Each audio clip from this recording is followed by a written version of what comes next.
अर्जुन ने कहा, हे कृष्ण, मैं प्रकृति एवं पुरुष।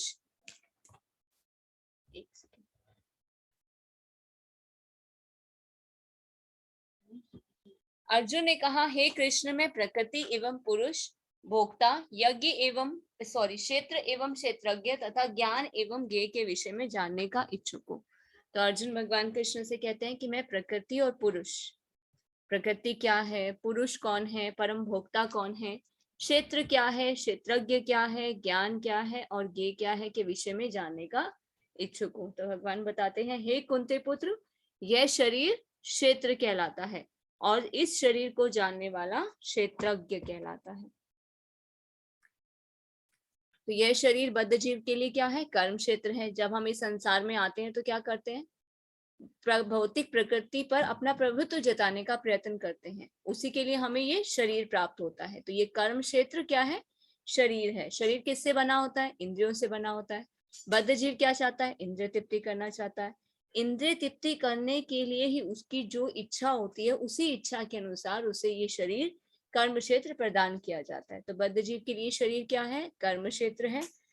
और जो व्यक्ति अपने आप को शरीर मानता है वह क्षेत्रज्ञ है। तो क्षेत्र और क्षेत्रज्ञ, शरीर और शरीर के ज्ञाता के अंतर को समझना कोई कठिन नहीं है। कोई भी व्यक्ति क्या सोच सकता है कि बाल्यावस्था से लेकर वृद्धावस्था तक शरीर में अनेक परिवर्तन होते हैं, पर रहता तो वही व्यक्ति है। अब हम देखें, हम छोटे थे, शिशु के रूप में थे, फिर बड़े हुए, फिर यौवनावस्था में आए, फिर अब आगे आगे एज बढ़ रही है। तो ये क्या हो रहा है, शरीर में परिवर्तन हो रहे हैं, पर हमारी आइडेंटिटी तो वही है, हम तो वही हैं। जैसे भगवत गीता में भगवान ने क्या बताया, देहिनो अस्मिन यथा देहे कौमारम यौवनम जरा तथा देहांतर प्राप्ति धीरज तत्र न मोयति। तो ये शरीर क्या करता है, बाल्यावस्था से किशोरावस्था में, किशोरावस्था से तरुणावस्था में, तरुणावस्था से वृद्धावस्था में आ जाता है। और जो अपने आप को शरीरधारी जानता है कि शरीर परिवर्तित हो रहा है, वो क्या है, क्षेत्रज्ञ कहलाता है। तो शरीर और शरीर को जानने वाला, शरीर क्या है, कर्म क्षेत्र, और जो इसको जानता है कि मैं शरीर नहीं हूँ, आत्मा हूँ, उसे क्या कहा जाता है, क्षेत्रज्ञ कहा जाता है।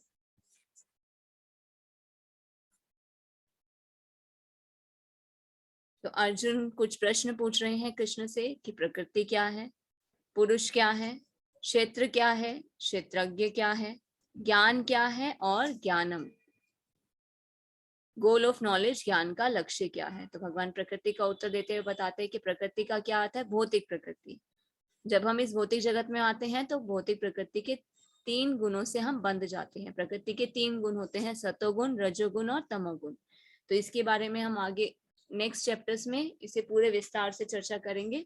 तो प्रकृति का अर्थ क्या है, भौतिक प्रकृति। पुरुष कौन है, जो आनंद भोगता है प्रकृति का, वो कौन है, परम भोक्ता कृष्ण। और क्षेत्र क्या है, ये शरीर, क्षेत्रज्ञ इस शरीर को जानने वाला, उसे क्या कहा जाता है, क्षेत्रज्ञ कहता है कि हम शरीर नहीं है, हम आत्मा है। और ये ज्ञान जो क्षेत्र और क्षेत्र राज को समझ जाता है, उसे क्या कहते हैं, ज्ञान। और ज्ञान का लक्ष्य क्या है, परमात्मा, परमात्मा के साथ अपने टूटे हुए संबंध को जोड़ना। हे अर्जुन, आपको समझना चाहिए कि मैं भी शरीर का ज्ञाता हूँ, और इस शरीर और उसके ज्ञाता को समझने को ज्ञान कहा जाता है, यही मेरी राय है। तो अर्जुन को कृष्ण अर्जुन को क्या कहते हैं कि आपको समझना चाहिए कि मैं क्या हूँ, सभी शरीर का ज्ञाता हूँ। पिछले अध्याय में हमने क्या जाना कि भगवान क्या कहते हैं कि मैं भूत भविष्य वर्तमान सब कुछ जानता हूँ। तुम क्या हो, मेरे अंश हो, we are the part and parcel of Krishna. तो इस शरीर और उसके ज्ञाता को समझने को क्या कहते हैं, ज्ञान। तो ये जो हमारा शरीर है, ये किससे बना हुआ होता है, क्रॉस बॉडी पंचभूत से बना हुआ होता है। तो उसके अंदर एक और शरीर होता है जिसे क्या कहते हैं, सूक्ष्म शरीर। और सूक्ष्म शरीर किसका बना होता है, मन, बुद्धि और अहंकार से। और उसके अंदर क्या होता है, हृदय, हृदय में क्या होती है, आत्मा और परमात्मा दोनों विराजमान होते हैं। तो जब तक हमारे शरीर में आत्मा होती है तब तक पूरा शरीर कार्य करता है, क्योंकि चेतना कहाँ से मिलती है, आत्मा से पूरे शरीर को चेतना मिलती है। और आत्मा को चेतना कौन प्रदान करता है, परमात्मा। तो हमारे हृदय में कौन बैठे हुए हैं, आत्मा भी और परमात्मा भी, जो हमारे शरीर को चेतना प्रदान करते हैं, जिससे हमारा शरीर कार्य करता है।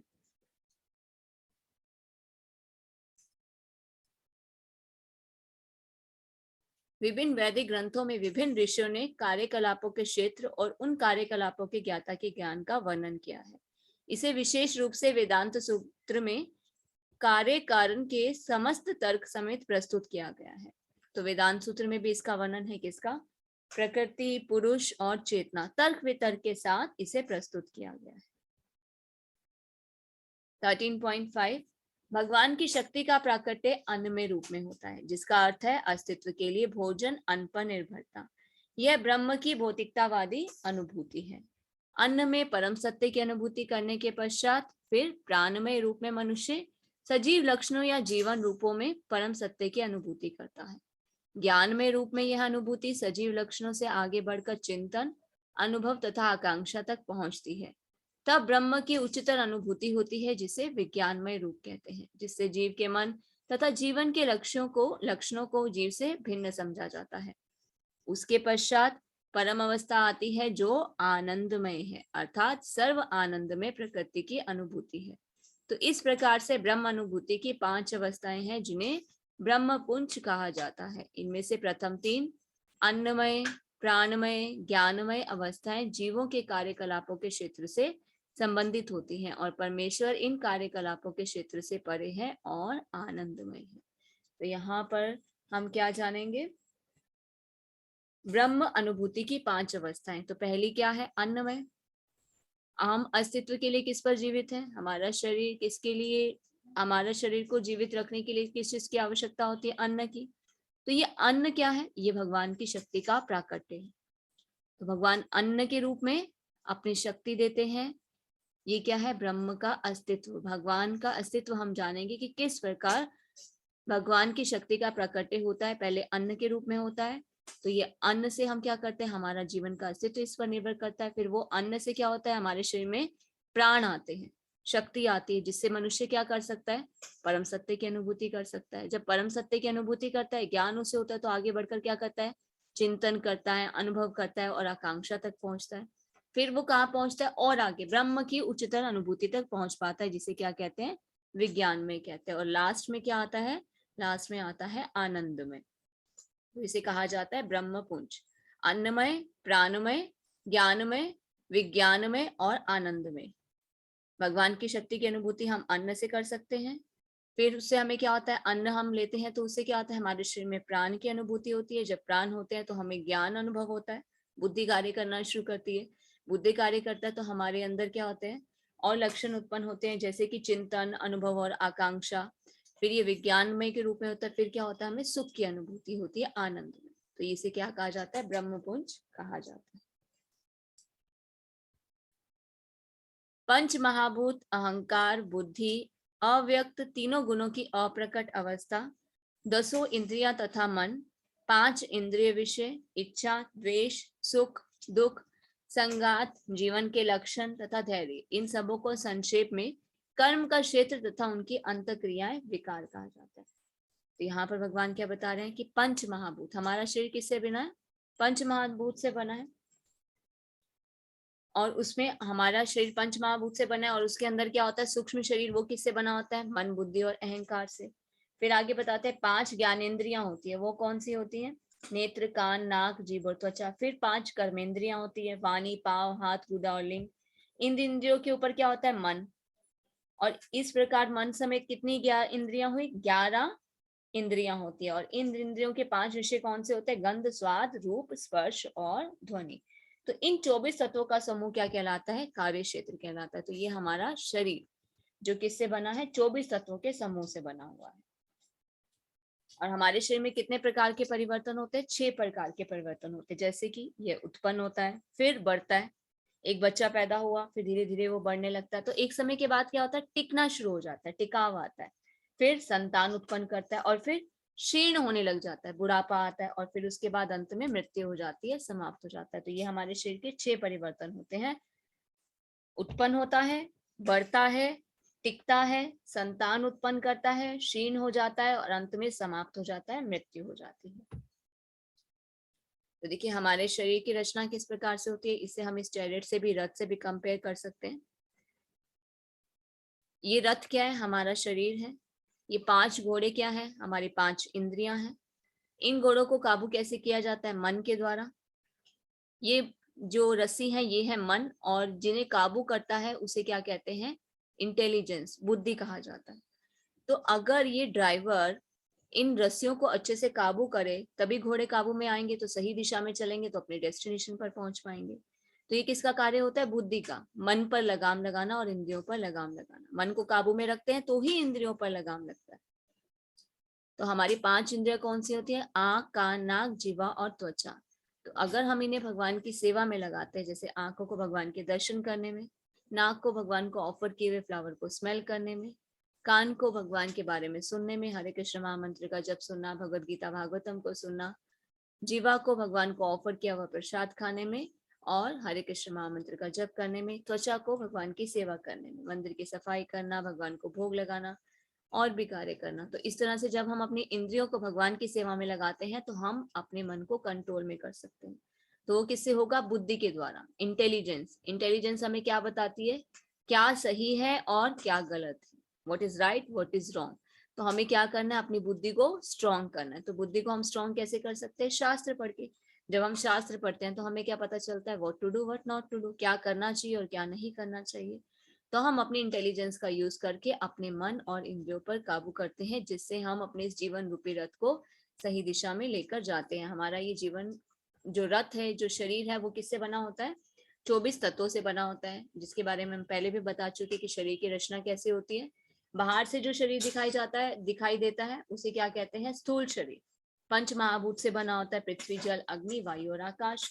उसके अंदर एक सूक्ष्म शरीर होता है, वो किससे बना हुआ होता है? मन, बुद्धि और अहंकार से। और उसके अंदर क्या होती है? आत्मा और परमात्मा। विनम्रता, दम्भहीनता, अहिंसा, सहिष्णुता, सरलता, प्रामाणिक गुरु के पास जाना, पवित्रता, स्थिरता, आत्म संयम, इंद्रिय तृप्ति के विषयों का परित्याग, अहंकार का अभाव, जन्म, मृत्यु, वृद्धावस्था तथा रोग के दोषों की अनुभूति, वैराग्य, संतान, स्त्री, घर तथा अन्य वस्तुओं की ममता से मुक्ति, अच्छी तथा बुरी घटनाओं के प्रति संभाव, मेरे प्रति निरंतर अनन्य भक्ति, एकांत स्थान में रहने की इच्छा, जन समूह से विलगाव, आत्म साक्षात्कार की महत्व को स्वीकारना तथा परम सत्य की दार्शनिक खोज। इन सबको मैं ज्ञान घोषित करता हूँ, और इसके अतिरिक्त जो भी है वह अज्ञान है। तो भगवान क्या बता रहे हैं कि ये जो मैंने बताया ये क्या है? ये ज्ञान है। क्या ज्ञान है? विनम्रता। विनम्र होना चाहिए। हमारा स्वभाव कैसा होना चाहिए? विनम्र होना चाहिए। दूसरों से सम्मान पाने का कभी भी इच्छुक नहीं होना चाहिए। कोई सम्मान दे तो ठीक, ना दे तो कोई बात नहीं। दम्भहीनता, अपने क्रोध को काबू में करना। तो हम क्या करते हैं? अपने आप को, हमारे अंदर ईगो बहुत ज्यादा होती है, तो हमें क्या करना चाहिए? उस ईगो के पीछे नहीं भागना चाहिए। अगर कोई सम्मान दे ना दे, उसके लिए हमें डिस्ट्रैक्ट नहीं होना चाहिए। तो भौतिक छल के पीछे दौड़ने से कोई भी लाभ नहीं होता। लोग सिर्फ अपने धन की प्रसिद्धि चाहते हैं। फिर बताया जा रहा है अहिंसा। अहिंसा का अर्थ होता है वध ना करना, किसी को वध ना करना, शरीर को कष्ट ना देना, वाणी से किसी को कष्ट ना देना। सहिष्णुता, मनुष्य अन्य द्वारा किए गए अपमान और तिरस्कार को सहन करे, जैसे कि प्रहलाद महाराज ने किया। कितने भी संकट उनके जीवन में आए पर फिर भी वो डिस्ट्रैक्ट नहीं हुए। सरल भाव का होना चाहिए, बिना किसी कूटनीति के हमें अपने जीवन को चलाना चाहिए। हमारा व्यवहार हमेशा सरल होना चाहिए। प्रामाणिक गुरु के पास जाना, ज्ञान प्राप्त करने के लिए प्रामाणिक गुरु के पास जाना चाहिए। जिस तरह से कृष्ण अर्जुन किसके पास जाते हैं? कृष्ण के पास जाना चाहिए। उसी तरह से हमें भी भगवान की शरण ग्रहण करनी चाहिए, भगवद गीता का श्रवण करना चाहिए और भगवान द्वारा किए गए दिशा निर्देशों का पालन करना चाहिए। पवित्रता, पवित्रता 2 प्रकार की होती है, आंतरिक और बाह्य पवित्रता। इंटरनल क्लीनिनेस और एक्सटर्नल क्लीनिनेस। एक्सटर्नल क्लीनिनेस तो हम करते हैं, नहाते हैं, ब्रश करते हैं, शरीर को साफ करते हैं, पर इंटरनल क्लीनिनेस भी जरूरी है। इंटरनल क्लीनिनेस हम कैसे कर सकते हैं? हरे कृष्ण महामंत्र का जप करके हृदय की सफाई कर सकते हैं। स्थिरता, हमारे जीवन में स्थिरता होनी चाहिए, कभी भी विचलित ना हो। प्रतिकूल अनुकूल अगर परिस्थिति हो तो हम अपने जीवन को सही रूप से चलाते हैं, जैसे ही प्रतिकूल हो जाती है तो हम क्या होते हैं? अस्थिर हो जाते हैं। तो हमें स्थिरता होनी चाहिए, डिस्ट्रैक्शन नहीं होनी चाहिए। आत्म संयमी, अपने आप पे कंट्रोल करना आना चाहिए। इंद्रिय तृप्ति के विषयों का परित्याग करना चाहिए, ज्यादा इंद्रिय तृप्ति नहीं करनी चाहिए। सिर्फ जितना शरीर के लिए जरूरी है उतना ही करना चाहिए। अहंकार का अभाव, हम क्या समझते हैं कि हम शरीर हैं, तो इसी शरीर के लिए हम क्या करते हैं, हमें कोई कुछ कहता है तो हम बहुत, हमारी ईगो हर्ट होती है, तो अहंकार की भावना हो जाती है। तो हमें इस अहंकार को त्यागना चाहिए, क्योंकि हम शरीर नहीं है, हम आत्मा है। जन्म मृत्यु वृद्धावस्था और रोग के दोषों की अनुभूति, तो ये हम कैसे जान सकते हैं, जन्म मृत्यु जरा व्याधि। हम शास्त्र के द्वारा ये जान सकते हैं कि हमारा जन्म क्यों होता है, मृत्यु क्यों होती है, हम बार बार इस चक्र में क्यों आते हैं। तो ये ज्ञान हम कैसे प्राप्त कर सकते हैं, सिर्फ शास्त्र के द्वारा ही कर सकते हैं। वैराग्य, संतान, स्त्री, घर तथा अन्य वस्तुओं की ममता से मुक्ति, इन सबको कर्तव्य समझकर सभी जिम्मेदारियां तो करनी चाहिए, पर बहुत ज्यादा आसक्ति नहीं होनी चाहिए। अच्छी और बुरी घटनाओं के प्रति संभाव रहना चाहिए। लाइफ में कुछ अच्छा होता है तो ये सोचना चाहिए कि भगवान की कृपा है, अगर कुछ बुरा होता है तो ये सोचना चाहिए कि शायद हमारे बुरे कर्मों के फल हैं, इसीलिए हमें भुगतने पड़ रहे हैं, पर हम भगवान के शरणागत है, भगवान की भक्ति करते हैं, तो भगवान की कृपा से हमें कम ही दुख भोगने पड़ रहे हैं। तो इस प्रकार हम संभाव लेकर आ सकते हैं अपने जीवन में। और मेरे प्रति निरंतर अनन्य भक्ति, हमेशा भगवान के शरणागत होकर भगवान की भक्ति करते रहना चाहिए। एकांत स्थान में रहने की इच्छा करनी चाहिए, कोशिश करनी चाहिए थोड़ा सा अलग रहें, ताकि भक्ति अच्छे से कर सके, समय थोड़ा सा निकाले ताकि भगवान का ध्यान लगा सके। जन समूह से विलगाव, आत्म साक्षात्कार की महत्ता को स्वीकारना। तो आत्म साक्षात्कार हम कैसे कर सकते हैं, जैसे जैसे हम भक्ति में दृढ़ होते हैं, आगे बढ़ते हैं, ज्ञान प्राप्त करते हैं, तो हमें आत्म साक्षात्कार होता है। हमें पता चलता है कि मैं कौन हूँ, भगवान कौन है, हमारा भगवान से क्या संबंध है, हम इस भौतिक जगत में क्यों आते हैं, ये जन्म क्यों होता है, मृत्यु क्यों होती है, मृत्यु के बाद हम कहाँ चले जाते हैं, और इस जन्म मृत्यु के चक्कर से हम कैसे बाहर निकल सकते हैं। परम सत्य की दार्शनिक खोज, परम सत्य को जानना कि भगवान कृष्ण ही भगवान है और हम क्या है, भगवान के अंश है। We are the part and parcel of Krishna. हमारे, हम यहाँ क्यों आते हैं इस भौतिक जगत में, भगवान से विद्रोह करके, भगवान से अलग होकर हम आ गए हैं। ये विस्मृति कि हम भगवान को भूल गए हैं, उसे फिर से जोड़ना, उसे क्या कहा जाता है, कृष्ण भावना अमृत।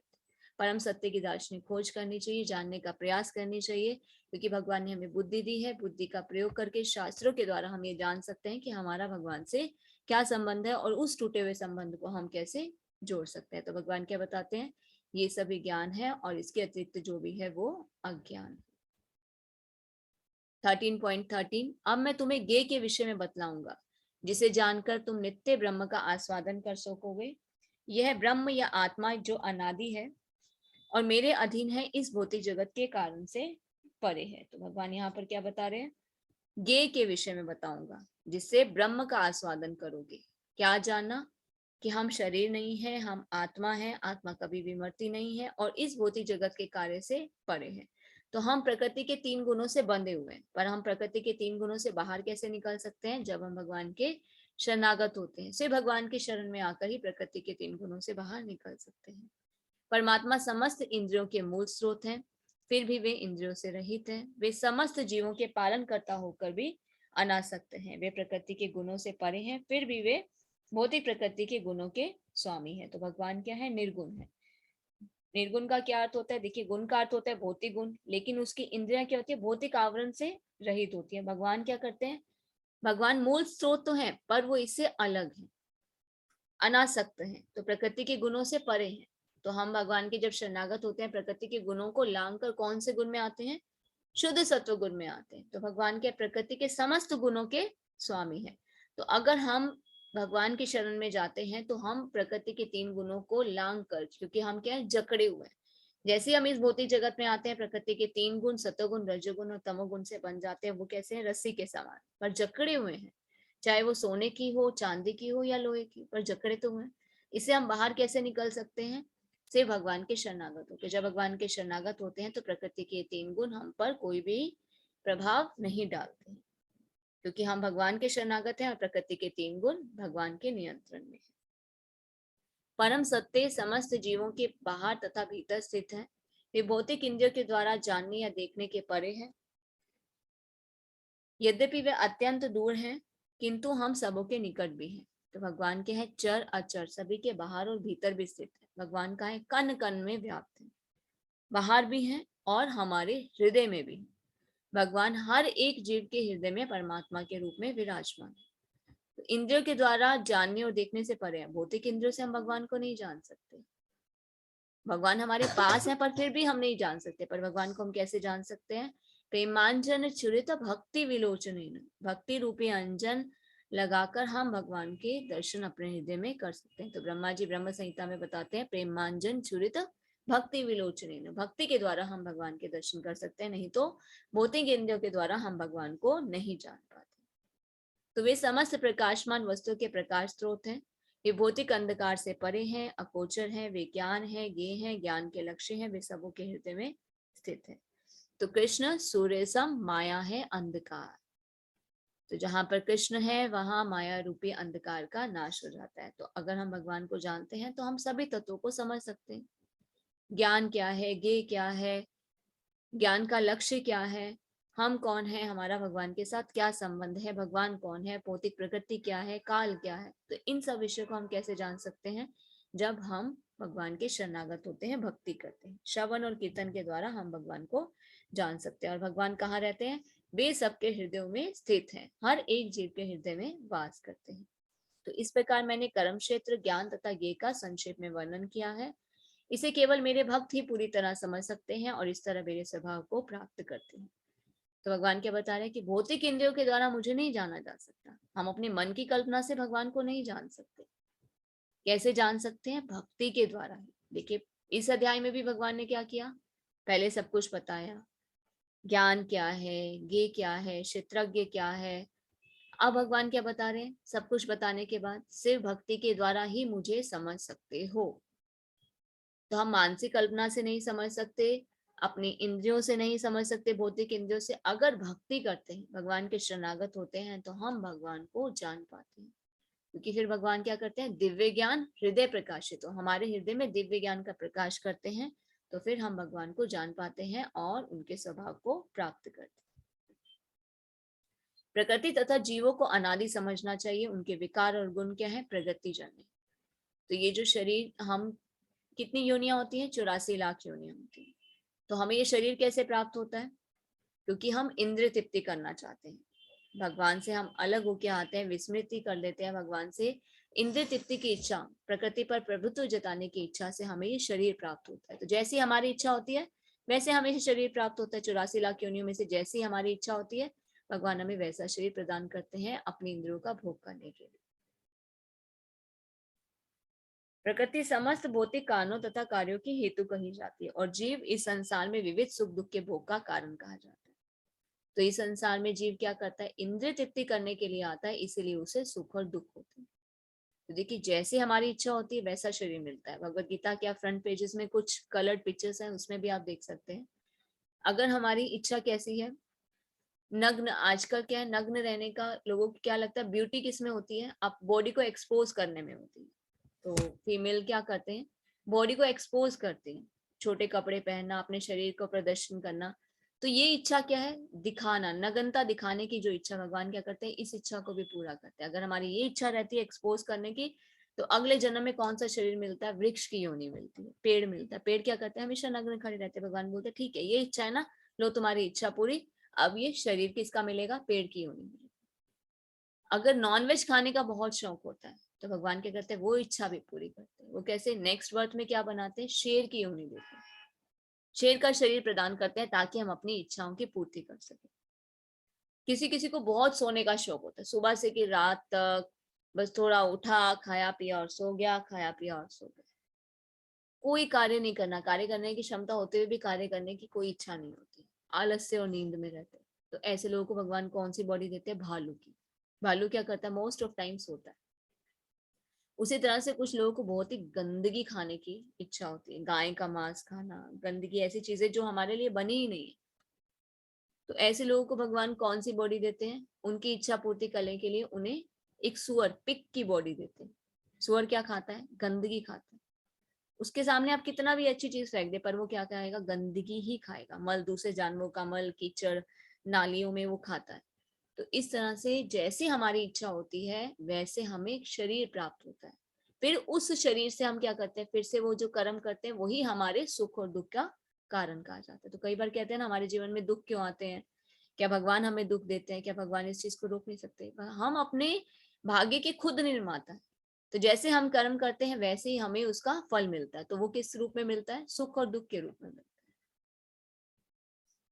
इस प्रकार जीव प्रकृति के तीनों गुणों का भोग करता हुआ प्रकृति में ही जीवन बिताता है। तो यह उस प्रकृति के साथ उसकी संगति के कारण है। इस तरह से उत्तम तथा अधम योनियां मिलती हैं। तो ये क्या है? हमारी जैसी भोग करने की इच्छा होगी हमें वैसी योनियां मिलेंगी। 84 लाख योनियां होती है। देखिए, इसे हम एक एग्जाम्पल से समझ सकते हैं। मान लीजिए हम मॉल जाते हैं, शॉपिंग करने के लिए जा रहे हैं, तो हम ऐसे तो नहीं जाएंगे, पैसे लेकर जाएंगे साथ में। तो एक अगर मॉल में जाते हैं, एक शॉप है, वहां पर 10 रुपए से लेकर और 10 लाख रुपए तक का सामान रखा हुआ है। तो हमारी जेब में जितने पैसे होंगे मैं उसी चीज को खरीद सकते हैं। मान लीजिए कपड़े हैं, सब कपड़े लगे हुए हैं वहां पर, 100 रुपए से लेके 10 लाख रुपए तक के कपड़े लगे हुए हैं। अगर हमारी जेब में 100 रुपए हैं तो हम 100 रुपए वाला कपड़ा खरीद सकते हैं, 10,000 का तो नहीं खरीद सकते। अगर हमारी जेब में 10,000 रुपए हैं तो हम 10,000 का ही खरीद सकते हैं या उससे कम का खरीद सकते हैं, पर ज्यादा का नहीं खरीद सकते। तो हमारी जेब में जितने पैसे होते हैं उतने का हम कपड़ा खरीद पाते हैं, वही ड्रेस हम खरीद पाते हैं। तो ये भी कैसे है? जैसे हमारे कर्म होंगे ना, हमारी पॉकेट में जो हमारे कर्म होंगे उसी से ही हमें वो शरीर वैसा योनि मिलेगी। तो ये जो ड्रेसेस है वो क्या है? शरीर है। और जो पैसे हैं वो क्या है? कर्म है। तो पैसों से जैसी जैसे पैसे जितने पैसे होते हैं वैसा ड्रेस हम खरीद सकते हैं, उसी तरह से जैसे कर्म होते हैं वैसे हमें योनि मिलती है। तो इस तरह से अधम और उत्तम योनियां सिर्फ हमारे कर्मों के हिसाब से हमें मिलती है। तो भी इस शरीर में एक दिव्य भोक्ता है जो ईश्वर है, परम स्वामी है, साक्षी तथा अनुमति देने वालों के रूप में विद्यमान है, जो परमात्मा कहलाते हैं। देखिए, इच्छा तृप्ति के लिए बार बार हम जन्म लेते हैं, पर भगवान हमारा साथ फिर भी नहीं छोड़ते। भगवान हर एक जीव के हृदय में विराजमान है। कोई भी चेतन चीज आपको दिखे ना, कार्यशील जो भी कार्य कर सकता है जिसमें चेतना है, भगवान उसके हृदय में विराजमान है, क्योंकि भगवान ही चेतना प्रदान करते हैं। भगवान हमारे सभी कर्मों के साक्षी हैं, सिर्फ जो हम कर रहे हैं उसके ही नहीं, जो हम सोचते हैं उसके भी साक्षी हैं। और हमें क्या करते हैं? ज्ञान भी देते हैं, पर हम सुनते नहीं। कभी हम कोई गलती करें, अंदर से आवाज आती है ना, नहीं ऐसा नहीं करना चाहिए, वो आवाज कौन देते हैं? भगवान देते हैं। पर हम क्या करते हैं? उसे नेग्लेक्ट कर देते। तो फिर जैसे हम करेंगे, भगवान तो हमारी हेल्प करते हैं पर हम उनकी बात सुनते ही नहीं। तो भगवान अनुमति भी देते हैं, पर जैसे ही हम भगवान के शरणागत होते हैं, भगवान हर एक जीव के हृदय में सुप्त अवस्था में होते हैं। पर जैसे ही हम भगवान की तरफ मुख करते हैं, भगवान जागृत अवस्था में हो जाते हैं। पूर्ण रूप से भगवान के शरणागत होंगे तो भगवान भी हाथ पकड़ लेते हैं कि हाँ, अभी मेरे शरणागत हो गया, मेरे पे डिपेंडेंट हो गया, तो अब मुझे इसका ध्यान रखना है। तो एक स्टेप हम भगवान की तरफ फॉरवर्ड करते हैं तो भगवान 100 स्टेप फॉरवर्ड करते हैं। फिर भगवान क्या करते हैं? जब हमारे प्रयास को देखते हैं, हमारे कार्य करने की सभी चीजों को देखते हैं, साक्षी है ना, भगवान देख रहे हैं कि हम भगवान को जानने का प्रयास कर रहे हैं, भगवान की तरफ आगे बढ़ने का प्रयास कर रहे हैं, उनको पूर्ण रूप से शरणागत होने का प्रयास कर रहे हैं। तो भगवान क्या करते हैं? दिव्य ज्ञान हृदय प्रकाशित हो वैसी व्यवस्था कर देते हैं और हमें ज्ञान प्रदान करते हैं कि हाँ अब ऐसा करो, हाँ अब ऐसा करो, ये तुम्हें करना चाहिए।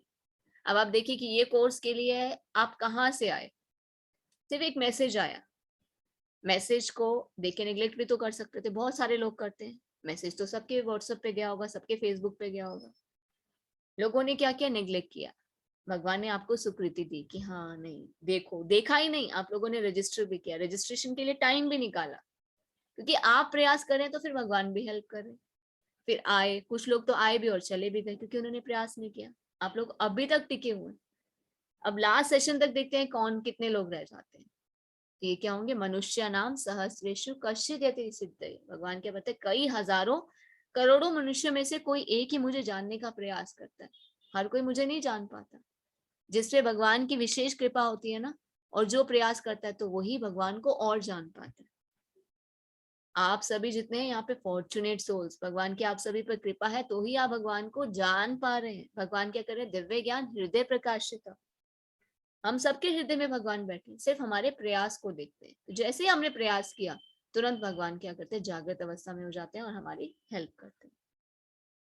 तो जो व्यक्ति प्रकृति, जीव तथा प्रकृति के गुणों की अंत क्रिया से संबंधित इस विचारधारा को समझ लेता है, उसे मुक्ति की प्राप्ति सुनिश्चित है।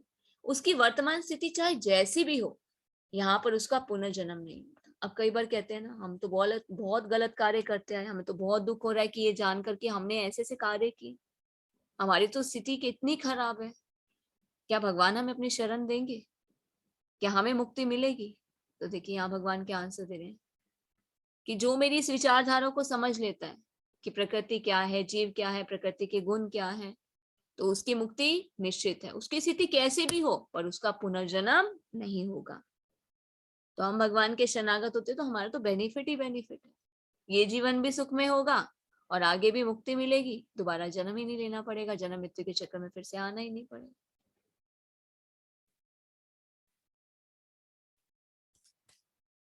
तो यहाँ पे बताया जा रहा है कि कौन से गुण वाले लोग किसकी पूजा करते हैं। तो 3 गुण कौन से होते हैं? प्रकृति के 3 गुण, सतोगुण, रजोगुण और तमोगुण। जो सतोगुणी होते हैं वो किसकी पूजा करते हैं? देवी देवताओं की पूजा करते हैं। जो रजोगुणी होते हैं वो किसकी पूजा करते हैं? पावरफुल पर्संस की पूजा करते हैं, जो भी पावरफुल होते हैं। और तमोगुणी कौन होते हैं? तमोगुणी जो लोग होते हैं वो किसकी? भूत प्रेतों की, तंत्र मंत्र की, विद्या में विश्वास करते हैं, भूत प्रेतों की पूजा करते हैं। तो भगवान क्या बताते हैं कि जो जिसकी पूजा करता है वो उसी के धाम में जाता है। देवी देवताओं की पूजा करेंगे तो देवलोक में जाएंगे। रजोगुण में अगर पावरफुल पर्सन की पूजा करेंगे तो फिर से इस धरती पर भोग करने के लिए आएंगे। भूत प्रेतों की पूजा करेंगे तो फिर भूत प्रेत लोक में ही जाएंगे। तो ये प्रकृति के 3 गुणों के अनुसार होता है। अब हम ये अपने अंदर चेक कर सकते हैं कि हम कौन से गुण में हैं। अगर हमारी मन जो है अच्छी किताबें पढ़ने में लगता है, जिससे ज्ञान मिले, तो हम कौन से में? सत्वगुण में। अगर हम ऐसी चीजें पढ़ते हैं जिससे क्या हो, हमारे अंदर पैशनेट वाली चीजें कि हमें ये चाहिए, पैसा कैसे कमा सकते हैं, शरीर को कैसे ठीक रख सकते हैं, तो उन चीजों में अगर हमारा इंटरेस्ट ज्यादा होता है तो हम कौन से गुण में है? रजोगुण में। अगर हम कुछ जानना ही नहीं चाहते, बिल्कुल ही आलसी हैं, कुछ समझना ही नहीं चाहते, कुछ पढ़ना ही नहीं चाहते, इच्छा ही नहीं होती कुछ भी करने की, तो हम कौन से गुण में हैं? तमोगुण में।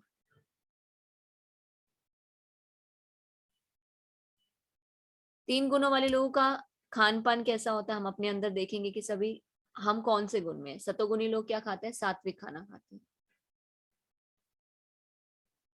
रजोगुनी क्या खाते हैं? जिन्हें होटल में जाके खाना पसंद होता है, घर का खाना नहीं खाना, बाहर जाएंगे, मिर्च मसाले वाला तीखा खाना खाएंगे। जो तमोगुनी लोग होते हैं उन्हें जूठा सड़ा हुआ खाना, बासी खाना पसंद होता है। तो भगवान क्या बताते हैं कि ये 3 गुण होते हैं, हमें अपने अंदर देखना चाहिए कि हम कौन से गुण में हैं। तो कम से कम हमें सत्वगुण में आने का प्रयास करना चाहिए, क्योंकि जब सत्वगुण में आएंगे तो शुद्ध सत्वगुण में आना आसान है। शुद्ध सत्वगुण में कैसे आ सकता है? जब पूर्ण रूप से भगवान के शरणागत हो। सात्विक खाना खाते हैं पर भगवान को ऑफर करके खाएंगे तो कर्म का बंधन नहीं लगेगा, क्योंकि जब भगवान को भोग लगाते हैं तो क्या होता है? भगवान अपनी दिव्य दृष्टि से उसके अंदर जितने भी पाप होते हैं उसको हर लेते हैं, नष्ट कर देते हैं, तो हमें कर्म बंधन नहीं लगता और भगवान का दिव्य प्रेम प्राप्त होता है। तो हम कौन से गुण में आते हैं? शुद्ध सत्व गुण में आते हैं। 13.25, कुछ लोग परमात्मा के ध्यान के द्वारा अपने भीतर देखते हैं तो दूसरे लोग ज्ञान के अनुशीलन द्वारा। कुछ ऐसे हैं जो निष्काम कर्म योग द्वारा देखते हैं। तो भगवान पहले भी बता चुके हैं कि मुझे कैसे प्राप्त कर सकते हो। जिन लोगों को नहीं पता भगवान कौन है तो उन्हें क्या लगता है कि भगवान एक ज्योति के रूप में।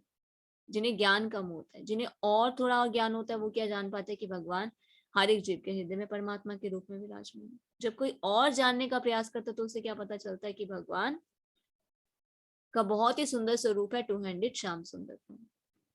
तो ये 3 एस्पेक्ट होते हैं भगवान को जानने की, हमारे प्रयास पर और ज्ञान पर निर्भर करता है। तो कुछ लोग परमात्मा को ध्यान के द्वारा अपने भीतर देखते हैं, अष्टांग योग के द्वारा, योग की सिद्धि के द्वारा। कुछ लोग ज्ञान के द्वारा वेद शास्त्र पढ़ते हैं और कुछ लोग निष्काम कर्म योग करके अपने कर्म करते हैं पर कर्म के फल का त्याग कर देते हैं। ऐसे भी लोग हैं जो यद्यपि आध्यात्मिक ज्ञान से अवगत नहीं होने पर होते, पर अन्यों से परम पुरुष के विषय में सुनकर उनकी पूजा करने लगते हैं।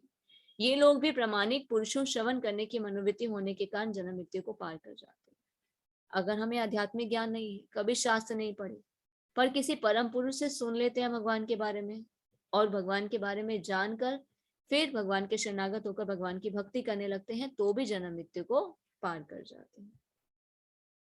हे भरतवंशियों में श्रेष्ठ, यह जान लो कि चर और अचर जो भी तुम्हारे अस्तित्व में दिख रहा है वह कर्म क्षेत्र और क्षेत्र के ज्ञाता का संयोग मात्र है। तो जो भी हमें दिख रहा है, जो भी प्राणी जिसमें चेतना है, वो क्या है? कर्म क्षेत्र और क्षेत्र के ज्ञाता का संयोग मात्र है, शरीर और शरीर को जानने वाला। जो परमात्मा को समस्त शरीरों में आत्मा के साथ देखता है और जो यह समझता है कि इस नश्वर शरीर के भीतर ना तो आत्मा है ना ही परमात्मा कभी भी विनष्ट होता है, वही वास्तव में देखता है। तो भगवान हर जीव के हृदय में परमात्मा के रूप में विराजमान है। जो हर एक जीव के हृदय में परमात्मा को देखता है, जिसे ज्ञान हो जाता है कि ये शरीर के अंदर आत्मा है, ये शरीर नहीं है, ना ही परमात्मा कभी विनिष्ट होते हैं, ना ही आत्मा कभी मरती है, तो वही वास्तव में देख पाता है। तो इसे क्या कहते हैं? ज्ञान, कि हम शरीर नहीं है, हम आत्मा है और हर एक जीव के हृदय में भगवान विराजमान है। जो व्यक्ति परमात्मा को सर्वत्र तथा प्रत्येक जीव में समान रूप से वर्तमान देखता है, वह अपने मन के द्वारा अपने आप को भ्रष्ट नहीं करता। इस प्रकार वह दिव्य गंतव्य को प्राप्त करता है। तो हमें क्या करना चाहिए? सबको समान समझना चाहिए, क्योंकि हर एक जीव के हृदय में भगवान विराजमान है। मनुष्य ही नहीं, पशु पक्षी जानवर सब में भगवान विराजमान। जो इस ज्ञान को प्राप्त करता है वह दिव्य गंतव्य को पाता है। जो यह देखता है कि सारे कार्य शरीर द्वारा संपन्न किए जाते हैं, उस जिसकी उत्पत्ति प्रकृति से हुई है, और जो देखता है कि आत्मा कुछ भी नहीं करता, वही यथार्थ में देखता है। देखिए, ये हमारे शरीर की रचना है, हम इसमें देख सकते हैं। ये आत्मा क्या है? ड्राइवर। आत्मा से ही क्या होता है? पूरा शरीर जी कहाँ पे रहती है? हृदय में। हमारे हृदय में दो जन है, आत्मा और परमात्मा। परमात्मा क्या कर रहे हैं? आत्मा को चेतना दे रहे हैं। तो आत्मा क्या करती है? यहाँ से पूरी बॉडी का कनेक्शन जुड़ा हुआ है। जब तक हमारे शरीर में आत्मा है तब तक शरीर कार्य करता है। जैसे ही आत्मा निकल जाती है वैसे ही शरीर कार्य करना बंद कर जाता है। तो मेन क्या है? आत्मा, जिसकी शिक्षा ना तो किसी स्कूल में दी जाती है, ना किसी कॉलेज में, ना ही किसी विश्वविद्यालय में दी जाती है, ना ही किसी संस्थान में दी जाती है। तो भगवत गीता में भगवान दूसरे अध्याय से बताना शुरू करते हैं कि हम शरीर नहीं है, आत्मा है। आत्मा हमारे शरीर का सबसे महत्वपूर्ण अंग है, क्योंकि जब तक शरीर में आत्मा है तब तक शरीर कार्य करता है और आत्मा को चेतना परमात्मा प्रदान करता है। तो हमारे हृदय में दोनों विराजमान है, आत्मा भी और परमात्मा भी। यद्यपि आकाश सर्वव्यापी है, किंतु अपनी सूक्ष्म प्रकृति के कारण किसी वस्तु से लिप्त नहीं होता। इसी तरह ब्रह्म दृष्टि में स्थित आत्मा शरीर में स्थित होते हुए भी शरीर से लिप्त नहीं होता। आकाश क्या है? सब जगह व्याप्त है, किंतु सूक्ष्म प्रकृति के कारण किसी भी चीज में नहीं है।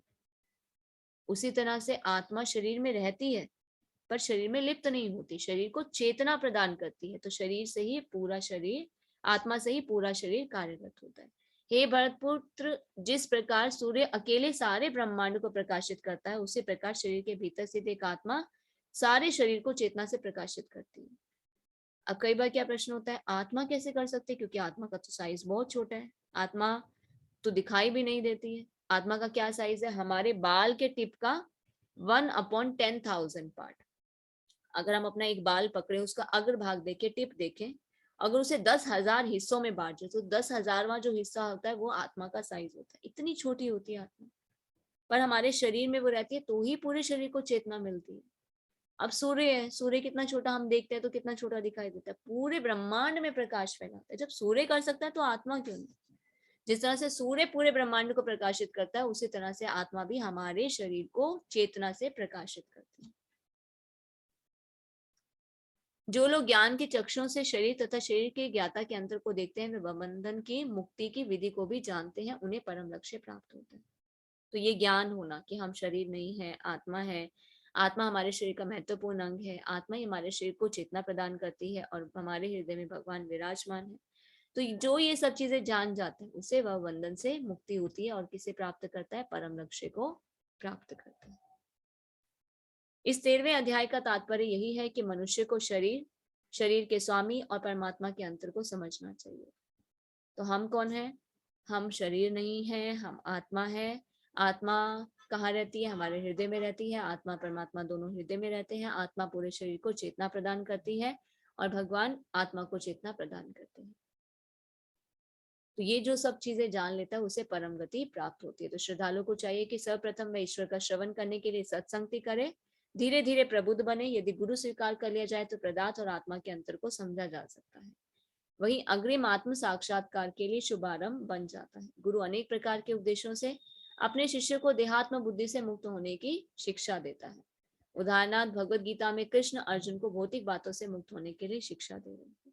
तो भगवत गीता में अर्जुन को भगवान कृष्ण क्या बता रहे हैं कि किस तरह से सारा ज्ञान भगवान प्रदान करते हैं कि तुम शरीर नहीं हो, तुम आत्मा हो, तुम किसके लिए शोक कर रहे हो, उठो और अपना युद्ध करो। मनुष्य तो समझ सकता है कि यह शरीर पदार्थ है, इस 24 तत्वों में विश्लेषित किया जा सकता है जीवन के लक्षण इन्हीं तत्वों की अंत क्रिया विकार है, किंतु इससे भी ऊपर आत्मा परमात्मा है। हमें तो अभी तक सिर्फ बॉडी के बारे में पता था, ये शरीर है, स्थूल शरीर जो बना हुआ है, इसके अंदर कर्म इंद्रियां हैं, ज्ञान इंद्रियां हैं, किस तरह से हमारे शरीर की रचना है। आत्मा परमात्मा के बारे में तो नहीं पता। हम तो सिर्फ इस 24 तत्वों के विश्लेषण के बारे में ही जानते थे, जबकि इन सबसे ऊपर क्या है, आत्मा और परमात्मा। आत्मा है तो शरीर कार्य कर सकता है, वरना ये शरीर बिल्कुल बेकार। तो मनुष्य को चाहिए कि गुरु की सहायता से इस अध्याय को भली भांति समझे। अर्जुन ने गुरु किसे बनाया, कृष्ण को। तो हमें भगवान की वाणी को जानना चाहिए, श्रील प्रभुपाद को गुरु मानकर, भगवान को गुरु मानकर हमें उनके शरणागत होकर ये ज्ञान प्राप्त करना चाहिए। भगवान स्वयं ज्ञान दे रहे। तो देखिए, अगर कोई और हम कहें कि भौतिक जगत में कोई कुछ बोलता है तो वो अपनी तरफ से कह सकता है या हमें भ्रमित कर सकता है या अपने हिसाब से कुछ बोल सकता है, तो कैसे सही हो सकता है। पर भगवान की वाणी तो गलत नहीं हो सकती, भगवान की वाणी तो सत्य है, परम सत्य है। अर्जुन ने भी माना, तो हमें भी भगवान की वाणी पर पूर्ण विश्वास होना चाहिए और जैसा भगवान हमें बताते हैं उन दिशा निर्देशों का पालन करना चाहिए, उसे अपने जीवन में उतारना चाहिए। तभी हम अपने परम लक्ष्य को प्राप्त कर सकते हैं। तो इस प्रकार भगवत गीता के 13वें अध्याय प्रकृति, पुरुष और चेतना का भक्ति वेदांत तात्पर्य पूर्ण हुआ। हरे कृष्ण।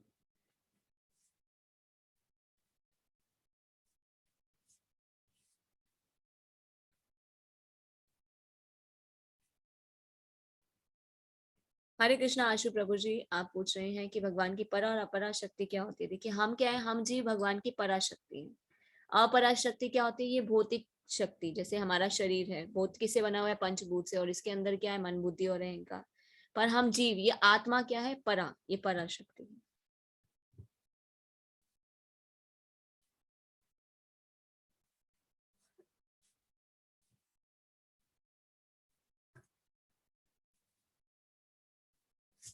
हरे कृष्णा गीत माता जी। Why we forget we are soul. हम क्यों भूल जाते हैं, यही तो विस्मृति है कि हम इस भौतिक जगत में किस लिए आते हैं, स्वामी बनने की इच्छा से आते हैं। और हम ये भूल जाते हैं हमारा भगवान से क्या संबंध है। तो इसको हम फिर से जान कैसे सकते हैं, शास्त्र पढ़ के। क्योंकि हमारी क्या इच्छा होती है, इंद्रिय तृप्ति की इच्छा होती है, इसलिए हम सब कुछ भूल जाते हैं। सिर्फ हमारा ध्यान किसमें, हमें अपनी इंद्रियों की तृप्ति करनी है, हमें ये चाहिए, हमें ये चाहिए। देखिए, बच्चे क्या करते हैं ना, माता पिता के साथ रहते हैं, छोटे होते माता पिता के साथ रहते, बड़े होते तो क्या चाहिए उनको, अपने हिसाब से चलाना। वो सब कुछ भूल जाते कि उनके माता पिता ने उनके साथ कितना अच्छे से उनके साथ व्यवहार किया, कितने अच्छे से उनका पालन पोषण किया, वो उनके बिना नहीं रह सकते हैं। पर वो सब कुछ भूल जाते हैं, वो सिर्फ अपने हिसाब से चलना चाहते हैं। उसी तरह से हम भी भूल जाते हैं कि हमारा असली अस्तित्व क्या है। पर जब फिर से हम शास्त्र पढ़ते हैं तो शास्त्र के द्वारा हम जान पाते हैं कि हम शरीर नहीं है, हम आत्मा है, परमात्मा के अंश हैं। हम भगवान से अलग हो गए हैं और इस टूटे हुए संबंध को हम फिर से कैसे जोड़ सकते हैं, भगवान के शरणागत होकर। बच्चे अगर माता पिता के पास वापस चले जाएं, उनको समझ जाए, अगर उन्हें ज्ञान मिल जाए तो वो वापस चले जाएंगे। उसी तरह से हमें ये ज्ञान प्राप्त करना ताकि हम भगवान के पास वापस जा सकें।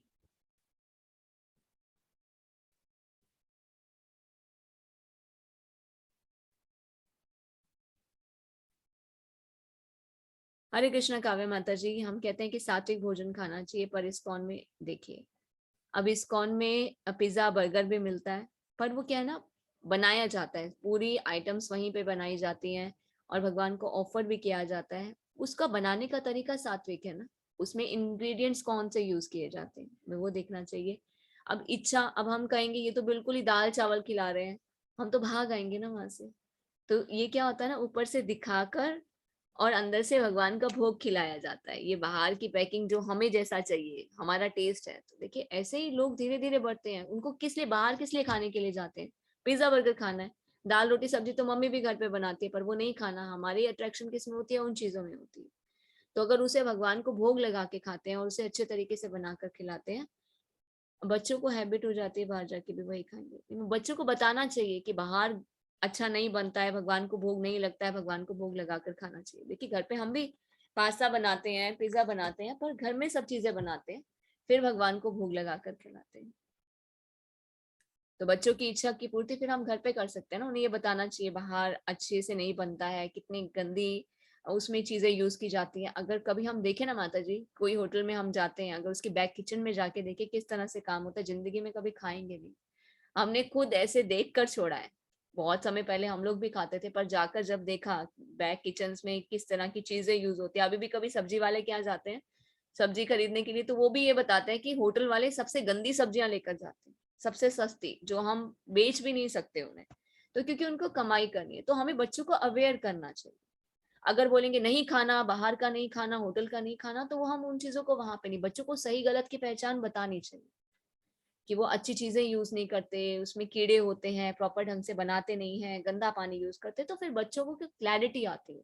नहीं तो फिर आप उनको जितना मर्जी मना करेंगे, धीरे धीरे वो क्या होगा, नहीं, आपकी कोई बात मानेंगे नहीं, हमें चाहिए तो हमें चाहिए। इसलिए बच्चों को क्लियर करना चाहिए, सही गलत की पहचान बतानी चाहिए।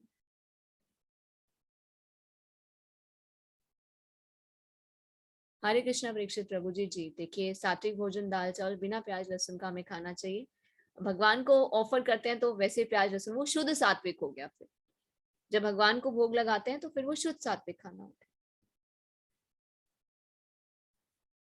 देखिए बच्चों का कैसे होता है ना, बच्चे टीवीज देखते हैं, बाहर जाते हैं, सोसाइटी में देखते हैं, तो अगर हम उन्हें वो चीजें नहीं देंगे ना, तो वो क्या होता है, उनके अंदर वो चीज रह जाती है कि मैं ये क्यों नहीं खा सकता। अब मेरी डॉटर है, वो उसने आज तक बाहर का नहीं खाया, जब से हुई है तब से लेके अब तक हमारे घर में ब्रेड नहीं आता, बिस्किट नमकीन बाहर का हमने कभी अभी तक हमने खाया नहीं।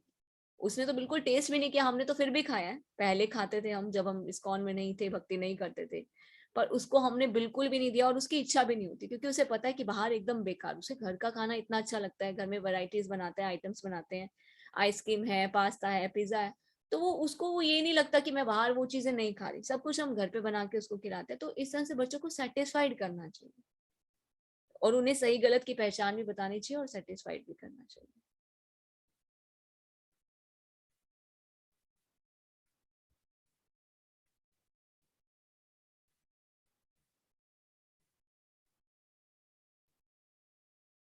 हरे कृष्णा पुष्पलता माता जी। माता जी अभी क्वेश्चन आंसर सेशन है, क्लास खत्म हो चुकी है, अगर कोई लीव करना चाहता है तो लीव कर सकते हैं, सिर्फ क्वेश्चन आंसर सेशन होगा।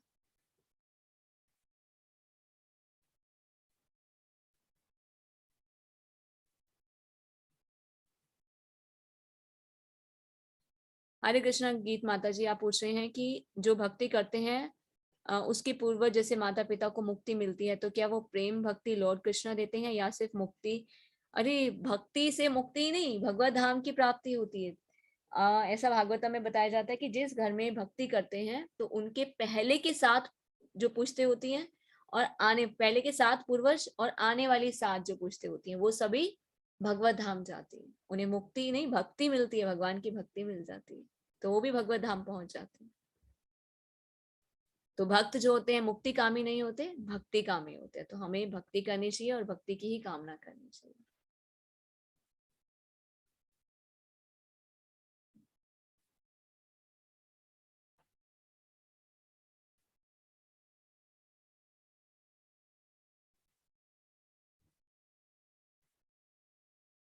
हरे कृष्णा परीक्षित प्रभु जी, बच्चों कैसे अवेयर करें, जैसे हम अवेयर हो रहे हैं। अभी तो बच्चों की भी क्लासेस है, भगवत गीता 18 डे कोर्स। तो लास्ट के 3 दिन हम आपको इसके बारे में पूरी नॉलेज देंगे पीडीएफ के थ्रू, कौन कौन सी क्लासेस होती हैं, 6 से लेके 11 साल तक के 10 साल तक के बच्चों के लिए, 11 साल तक के लिए, 15 साल तक के बच्चों के लिए भगवत गीता 18 डे कोर्स रखा गया है। और उसके अलावा संडे स्कूल भी होता है, संडे स्कूल में बच्चों को भगवत गीता की भागवतम की स्टोरीज, कृष्णा बुक की स्टोरीज, करताल बजाना, मृदंग बजाना, और श्लोक लर्न कराना, और बहुत सारी एक्टिविटीज होती है, वैल्यू बेस्ड एजुकेशन की किताबों से भी पढ़ाया जाता है।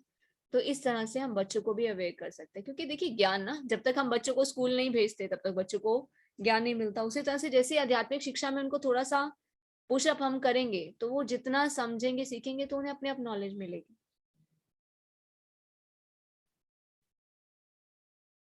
हरे कृष्णा, आपको व्हाट्सएप ग्रुप में ऐड, आप हमें जिसको भी व्हाट्सएप में ग्रुप में ऐड होना है या किसी को करवाना है तो हमें पर्सनली व्हाट्सएप कर सकते हैं, तो आपको हम ना ग्रुप ज्वाइन का लिंक दे देंगे। मना चावला के नेम से ये नंबर है, 1 सेकेंड, 9227419435।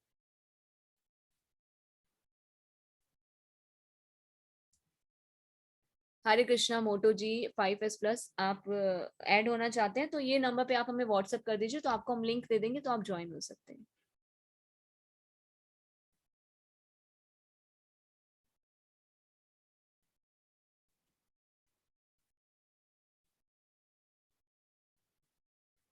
हरे कृष्णा गीत माता जी, रिलेशन मैरिज में हम क्या कर सकते हैं?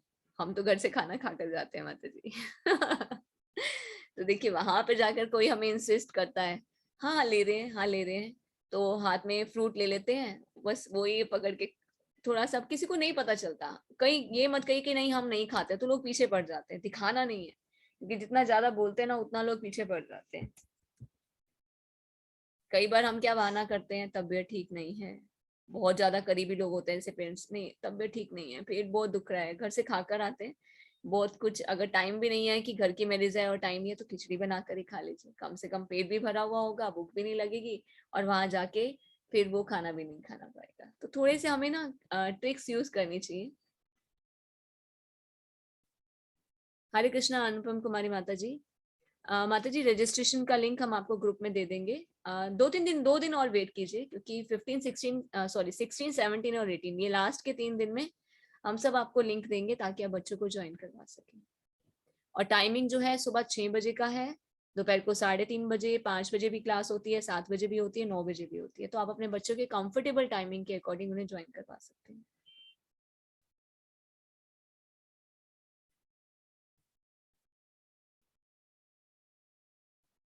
हरे कृष्णा अनु माता जी, देखिए हम क्या कर सकते हैं ना, अगर हम बाहर जाते हैं, लड्डू गोपाल जी की सेवा कर रहे हैं, तो सुबह उन्हें भोग लगा कर जा रहे हैं, तो आप क्या कर सकते हैं ना, अगर नहलाने का है ना माता जी, संडे का दिन रखिए या फिर एकादशी का दिन रखिए, जिस दिन आपका वर्कलोड कम हो, फ्री हो, उस दिन आप नहला सकते हैं। नहीं तो, और आप क्या कर सकते हैं, खाने के लिए उनके आगे कुछ ड्राई फ्रूट और फ्रूट्स रख के जा सकते हैं।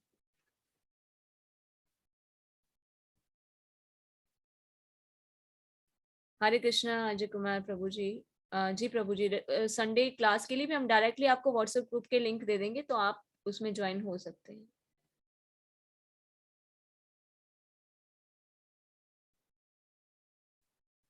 हरे कृष्णा ईशान प्रभु जी, हरे कृष्णा, आप अपने आप को अनम्यूट कीजिए।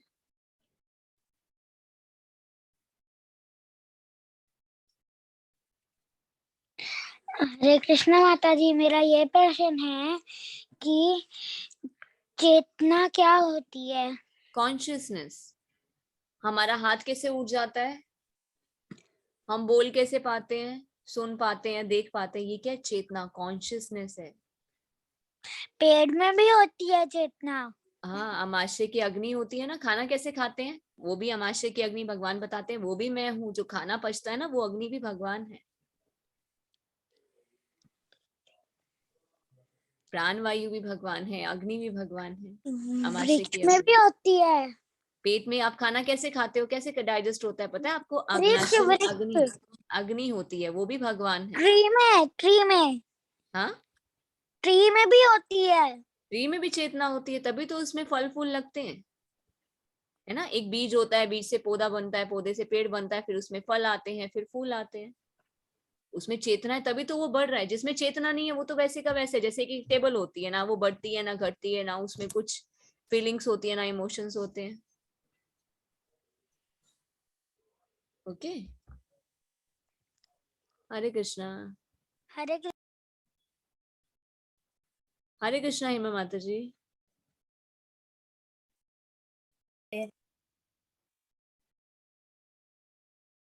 हरे कृष्णा हेमा माता जी, हरे कृष्ण माता जी। हरे कृष्णा माता जी।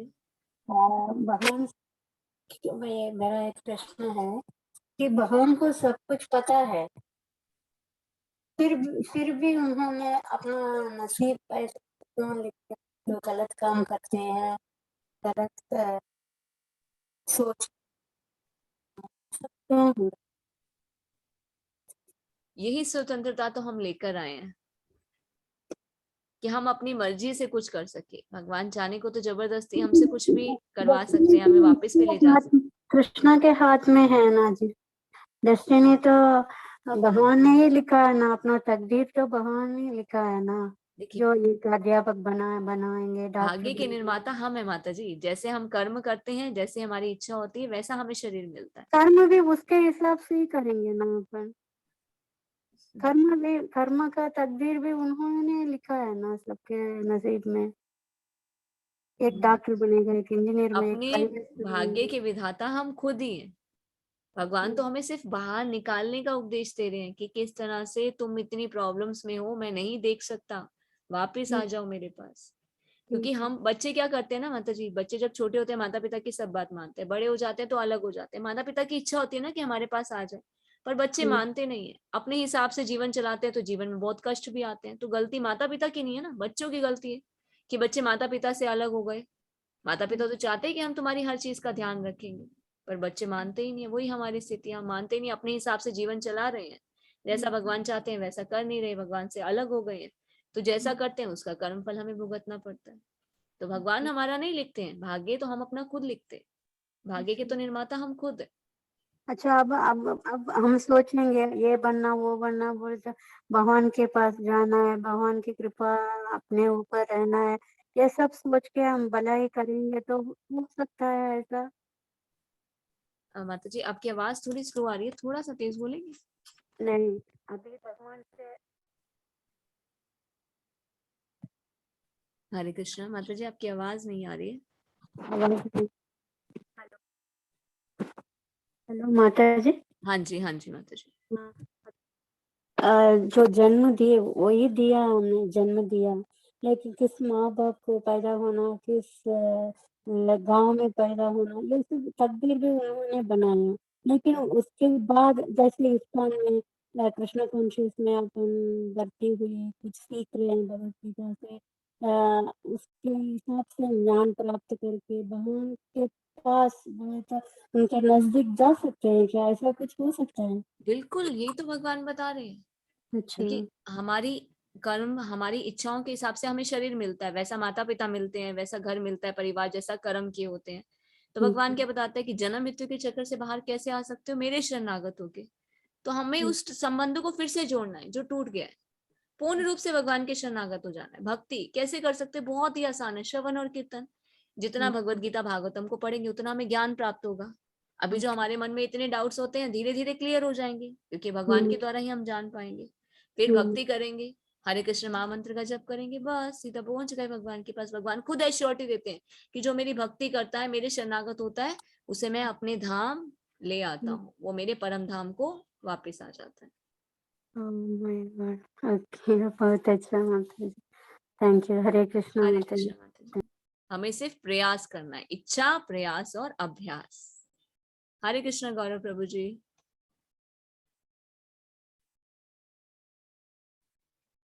जय श्री कृष्ण। जय श्री कृष्ण। हरे कृष्ण जी। माता जी, मेरे आज 2-3 प्रश्न हैं। एक पहला प्रश्न ये है कि जब किसी की मृत्यु हो जाती है तो हम उसका श्राद्ध क्यों करते हैं? जब उससे हमारा संबंध टूट जाता है तो हम श्राद्ध क्यों करते हैं? ऋण होता है ना, ये पितृ ऋण होते हैं, देव ऋण, पितृ ऋण, मातृ ऋण, ये ऋण होते हैं हमारे ऊपर, तो ये ऋण उतारना पड़ता है। नहीं, जब उसका नया बर्थ भी हो जाता है तो वो तो रहा ही नहीं, तो किसके लिए करेंगे हम? ऐसा होता है ना कि पितृ ऋण रहे, अब वो कहाँ पे गए, कौन से लोक में गए, मान लीजिए वो पितृलोक में है, तो वहां से उन्हें मुक्ति कैसे मिलेगी? जो हम यहाँ श्राद्ध करते हैं तो ये सब उनको मिलता है वहां पर, क्योंकि हम भक्ति नहीं करते ना। भक्ति करेंगे तो फिर हमारे जितने भी पूर्वज होते हैं उनको भगवत धाम की प्राप्ति होगी। भक्ति नहीं करेंगे तो कर्म कांड तो करने पड़ेंगे, शास्त्र में विधान बताया गया है। भगवान भगवत गीता में भी क्या बताते हैं कि जो मेरी भक्ति करता है उसे कर्म कांड नहीं करने पड़ते, पर जो मेरी भक्ति नहीं करता उसे शास्त्र के नियमों के हिसाब से सभी कार्य करने पड़ेंगे, क्योंकि वो जरूरी है, क्योंकि हम पे ऋण होता है। नहीं, वो तो रीबर्थ हो जाता है सोल का तो।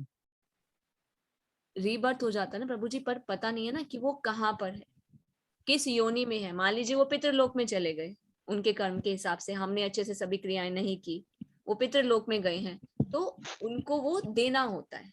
क्योंकि भक्ति नहीं करे, भक्ति की होती तो उन्हें सीधा यमदूत जो है वो छोड़ देते, किसी भी ना योनि में डालते, ना पितृलोक में डालते, ना उनको इधर उधर कहीं भटकना पड़ता, सीधा वो भगवान के धाम पहुंच जाते। भक्ति हम नहीं करे, इसलिए ना उन्होंने भक्ति की ना हमने भक्ति की, तो इसलिए वो सब चीजें क्या पता नहीं है ना, क्या है आगे कौन सी योनि मिली, वो चीजें तो हमें नहीं पता कि उनको मुक्ति मिली भी या नहीं मिली, कि हमने जो संस्कार किए वो भी अच्छे से किए या नहीं किए। लोग अगर क्या करते उनको हैं, पिंडदान करते हैं, कुछ लोग पिंडदान नहीं करते, जैसे गया में जाकर करते हैं, पेवा जाके करते हैं, कुछ लोग नहीं करते, इसलिए वो कहाँ जाते हैं, वो फिर पितृलोक में जाते हैं, तो उनको भी मुक्ति नहीं मिली है, नया बर्थ नहीं मिला, वो एक अपने लोक में चले गए, पितृलोक में चले गए, तो इसलिए क्या करते हैं, फिर वो उनको श्राद्ध दिया जाता है, उनको दिया जाता है वहां पर।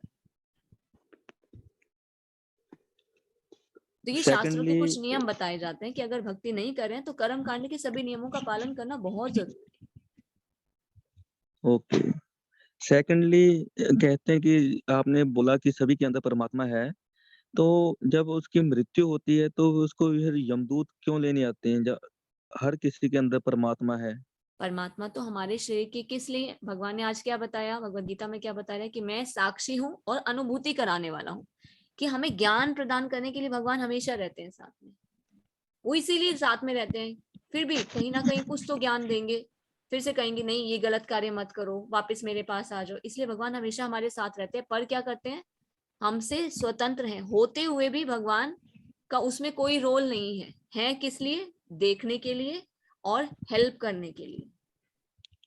नहीं, जैसे आपने बताया था पहले कि अगर गले में तुलसी माला पहनी हो तो मृत्यु के समय चांसेस कम होते हैं कि यमदूत लेने आए, भगवान के दूत लेने आते हैं। जी मेरा प्रश्न ये है, जब हमारे हृदय में परमात्मा वास करते हैं तो हमें यमदूत क्यों लेने आएंगे, फिर भगवान के दूत नहीं लेने आएंगे? नहीं, अगर हम भक्ति करेंगे तो फिर हमें विष्णु दूत लेने आएंगे, अगर हमने भक्ति किया तो फिर यमदूत नहीं लेके जाएंगे। थर्डली मैम, आपने 11th चैप्टर में बताया था कि कृष्ण जी ने अर्जुन को बोला है कि ये लोग पहले से ही मरे हुए हैं, तुम इसका वध करो। इसका मीनिंग नहीं समझ आया। तो भगवान अर्जुन क्या कह रहे हैं कि मैं इनको नहीं मारना चाहता, क्योंकि ये तो क्या है, ये मर जाएंगे तो मुझे पाप लगेगा, मुझे दुख हो रहा है, तो भगवान क्या बोल रहे हैं, मेरे शरणागत हो ना, मैं तुम्हें बता रहा हूँ ना, तुम ये कार्य करो, युद्ध करना तुम्हारा कर्तव्य है, तुम युद्ध करो, ये शरीर नहीं है, ये आत्मा, ये मरेंगे नहीं, ये पहले से ही मर चुके हैं, क्योंकि इनका समय निश्चित है, मरना हर किसी का निश्चित होता है, उनका भी समय सबका निश्चित था, सिर्फ अर्जुन को निमित्त मात्र बनाना था, ये भगवत गीता का उपदेश करने के लिए भगवान ने इस युद्ध की भूमिका बनाई थी। अब मान लीजिए मेरी डेथ होनी है, तो मेरा समय क्या है कि कल एक्सीडेंट होगा और मेरी डेथ हो जाएगी, तो वो उसी तरह से उनका वो काल आ चुका है, वो अर्जुन भी देख पा रहे हैं कि सबको चूर्णित हुए देख पा रहे हैं, सबका काल आ चुका है, अर्जुन तो सिर्फ निमित्त मात्र, भगवान क्या बताते हैं कि तुम सिर्फ निमित्त मात्र साधन हो, ये तो मारे जा चुके, इनका समय आ चुका है, यहाँ पर ये खत्म हो चुका है, उठो और युद्ध करो, तुम ये मत सोचो कि ये शरीर है मर जाएंगे मुझे पाप लगेगा, ये पहले से ही मारे जा चुके हैं, मैं तुम्हें बोल रहा हूँ मेरे शरणागतों की ये कार्य करो। ओके, एक आज अध्याय में आपने ज्ञेय ज्ञेय का मतलब समझाया था। ज्ञेय, वो ज्ञेय क्या होता है? ये मतलब जानना शरीर क्या है, ये हमारा शरीर, इसे कर्म क्षेत्र कहते हैं, इसी शरीर से हम कर्म करते हैं, अच्छे कर्म करेंगे अच्छा फल मिलेगा, बुरे कर्म करेंगे बुरा फल मिलेगा, और इस शरीर को जानना कि हम शरीर नहीं है, हम आत्मा है, हमारे शरीर में आत्मा और परमात्मा दोनों रहते हैं, हमारा शरीर में परिवर्तन होते रहते हैं पर आत्मा तो वही रहती है। ओके, इन सब चीजों को जो जानता है उसे क्या कहते हैं, ज्ञेय, इन सब चीजों को जानना।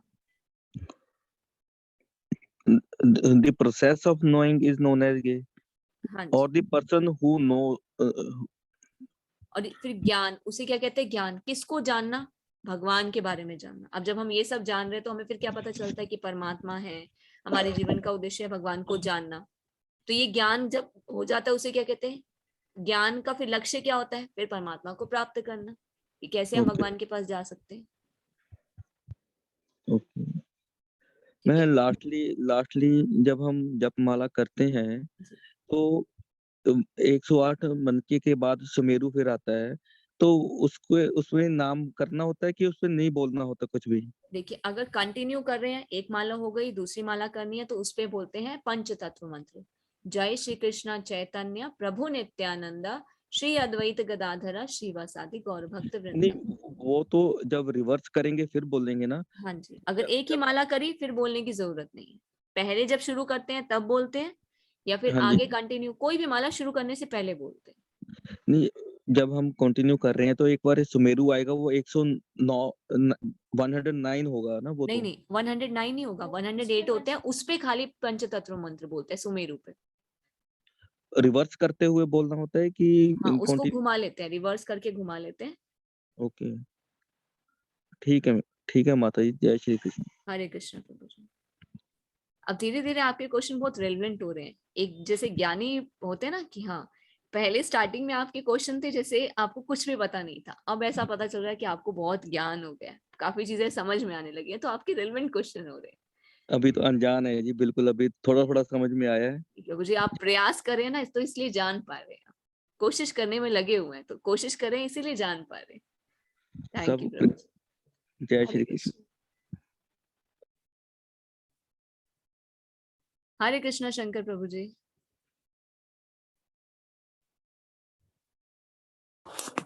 हरे कृष्ण माता जी। हरे कृष्ण मानवी। माता जी मेरा यह प्रश्न है कि जैसे हम भगवान जी को हम खाना खाते तो भगवान जी को ऑफर नहीं करते। ओ सॉरी सॉरी, आप अनम्यूट हो गए, फिर से कीजिए। ओ, हाँ जी। माता जी मेरा यह क्वेश्चन है कि जैसे हम जब खाना खाते हैं और भगवान जी को ऑफर नहीं करते हैं तो क्या हमारा वो भी काउंट होता है?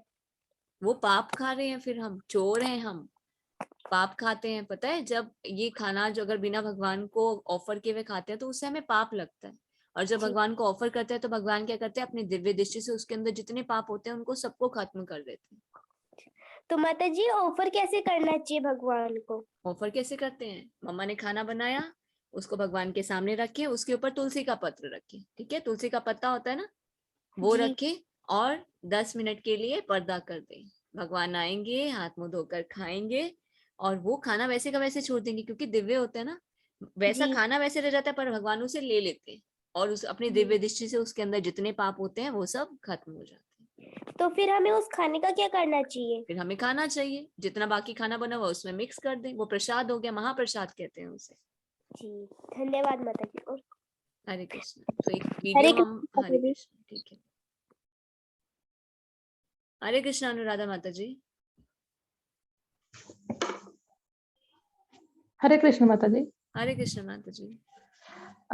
जी माता जी, मैं ये पूछना चाहती हूँ, कोई कोई सवाल के जवाब बाकी डिवोटीज की तरफ से मिल जाते हैं, फिर भी जो आज मैंने एक वीडियो देखा था, प्रशांत मुकुंद प्रभु जी का, तो उन्होंने बताया गया है कि ये जो बाहर का जो भी खाना है, अगर हम डिवोटी के उसमें है तो हमें हर एक चीज बहुत देख के लेनी चाहिए, मतलब मेडिसिन भी, कुछ प्रोडक्ट्स भी जो आते हैं वो भी, मतलब कुछ भी नहीं चलेगा कि लेदर की पर्स हो गई, लेदर के शूज हो गए, और अल्कोहलिक स्प्रे हो गए हैं, और बॉडी बॉडी स्प्रे वगैरह होते हैं वो, इवन मेडिसिन का भी उन्होंने उसमें जिक्र किया था। तो अभी के कलयुग में ये सारी चीजें कैसे की पॉसिबल है? अगर हो जाती है तो क्या हम भक्ति करके भी हमारी भक्ति पूरी नहीं हो जाएगी? नहीं नहीं माता जी, ऐसा नहीं है, देखिए वो लेवल है, स्टैंडर्ड है। प्रभु जी तो बहुत ही शुद्ध भक्त हैं, थोड़ा सा हायर लेवल वाली शास्त्रों से प्रमाणित बातें करते हैं वो। तो हाँ जी। अभी हम ना, कई बार क्या होता है ना माता जी, नए जो स्टार्टर्स होते हैं ना, वो इन सब चीजों से फिर घबरा जाते हैं।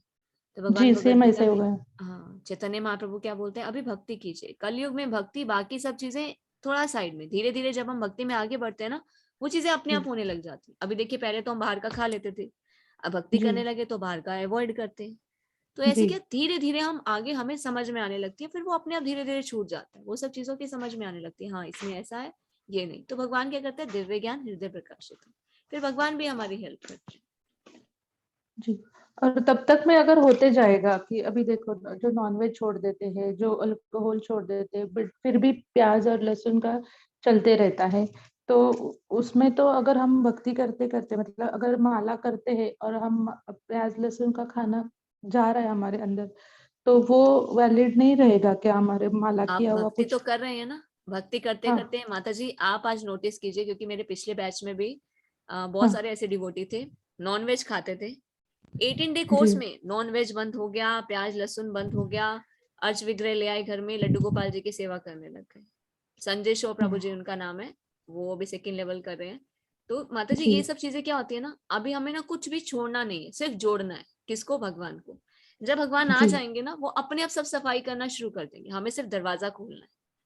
आइए भगवान पधारिए। भगवान आएंगे ना, अपनी अपनी जगह वो खुद बना लेंगे। वो सफाई धीरे धीरे कैसे हो जाएगी आपको भी पता नहीं चलेगा। जी नहीं, मेरा तो इसका सेल्फ एक्सपीरियंस है कि मैंने मेरी फ्रेंड ने बताया था मुझे भगवत गीता के तू चालू कर ले, और मेरा बिजनेस भी उसी में था, फास्ट फूड का। तो 3 महीने हो गए मैंने बंद कर दिया, और उसके बाद में आपका क्लास ज्वाइन किया मैंने। तो अभी वो मन तो क्या, मतलब नजर भी नहीं जाती उधर, ऐसे है। हरी बोल माता जी। देखिए ये- अभी तो ऑप्शन है ना, अभी तो लोग अवेयर हुए कोरोना की वजह से, लोग अवॉइड भी करते हैं। तो बल्कि आप तो इस चीज को और फोकस कर सकते हैं, मतलब लोगों को सात्विक न्यूट्रिशन खाना, घर का बना हुआ फ्रेश खाना, तो ये सब चीजें जी डाल के तो आप अपने बिजनेस को और हाई लेवल पे ले जा सकते हैं। जी जी जी। और एक मेरा सवाल था कि भक्ति के जो क्या अलग अलग संप्रदाय के थ्रू ही करनी चाहिए, कि ऐसे कुछ नहीं, कोई कहते महाराष्ट्र के वो दत्त संप्रदाय से करते हैं, और अभी उत्तर प्रदेश साइड में जो वो वैष्णव संप्रदाय से करते, ऐसे कुछ है क्या? माता जी, मतलब जहाँ जिसको सही मार्ग मिल जाए, भक्ति करनी है किसी भी तरह से कीजिए। चैतन्य महाप्रभु तो यही बोलते हैं, कितना सरल है। भगवत गीता भागवतम तो हमारे पूरे सनातन धर्म के शास्त्र हैं। आप जी कहीं से भी हो, पूर्व पश्चिम उत्तर दक्षिण कहीं से भी हो, ये तो कोई भी पढ़ सकता है। हरे कृष्ण महामंत्र का जब भी कोई भी कर सकता है। जी, तो बस यही 2 चीजें फॉलो करनी है। वही डाउट था कि अगर हम माला भी कर रहे हैं, और आज मैंने उनका वो सुना, तो एक लेक्चर में उनका ऐसे सुना था कि भगवत गीता कोई भी पढ़ सकता है, इसके कुछ अभी कलयुग में नियम नहीं है। बट आज उनके इसमें ये हो गया कि बहुत हमें सारी चीजें बहुत संभाल के करनी चाहिए, कि हर एक चीज देख के लेनी चाहिए, जी माता जी, ऐसे। वो बस थोड़ा हायर स्टैंडर्ड वाली बात है, वो धीरे धीरे अपने आप हाँ हो जाती है। जी जी जी जी। माता हरे हरे कृष्ण। कृष्ण माता जी। सिर्फ भक्ति कीजिए, कुछ मत सोचिए। भक्ति करेंगे, भगवान अपने आप सहायता करते हैं। वो सब चीजें धीरे धीरे अपने आप हो जाती हैं, हमें भी नहीं पता चलता। हरे कृष्णा यीशु प्रभु जी। हरे कृष्ण माता जी। हरे कृष्ण माता जी।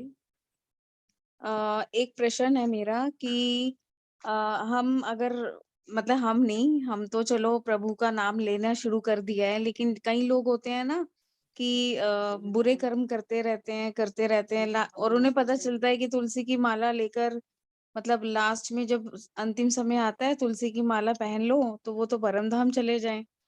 तो ये तो फिर बुरे कर्म करने वालों के साथ भी भगवान अच्छा कर देते हैं लास्ट में। ऐसे तो लोग बुरे कर्म ही करेंगे, माता लास्ट जी, में तुलसी की माला पहन भगवान से लेंगे। छल कोई भी नहीं कर सकता। भगवान बहुत बड़े छली हैं। जो लोग ऐसा समझते हैं कि लास्ट में, ऐसे लोगों को नसीब भी नहीं होता। बहुत सारे हमने ऐसे केस देखे हैं। इंतजाम करने की कोशिश करते हैं कि लास्ट टाइम में तुलसी जल मिल जाएगा, उससे पहले ही प्राण चले जाते हैं। तुलसी की माला भी नहीं पहनाई जाती, जल भी नहीं मिलता, उससे पहले ही शरीर का त्याग हो जाता है। और वो तो पहन ले और बुरे कर्म करे, ऐसा पॉसिबल है? तो भगवान चांस दे देते हैं। चलो इच्छा तो है कुछ करने की, कहीं ना कहीं कहीं से कुछ तो चांस देंगे। पर ये गलत है। वो लोग ऐसा समझते हैं, लोग ऐसा समझते हैं कि भगवान ने क्या बोला कि मैं साक्षी हूँ। तो लोगों को इतना तो समझना चाहिए कि भगवान जब हमें इतनी एश्योरिटी दे रहे हैं कि तुलसी माला पहन के तुम मेरे पास आ सकते हो, अरे बेवकूफ, इतना तो समझो कि भगवान हमारी हर चीज की साक्षी है, जो हम कर रहे हैं उसके भी और जो देख रहे हैं उसके भी। तो ये फिर हम्म। होशियारी किससे?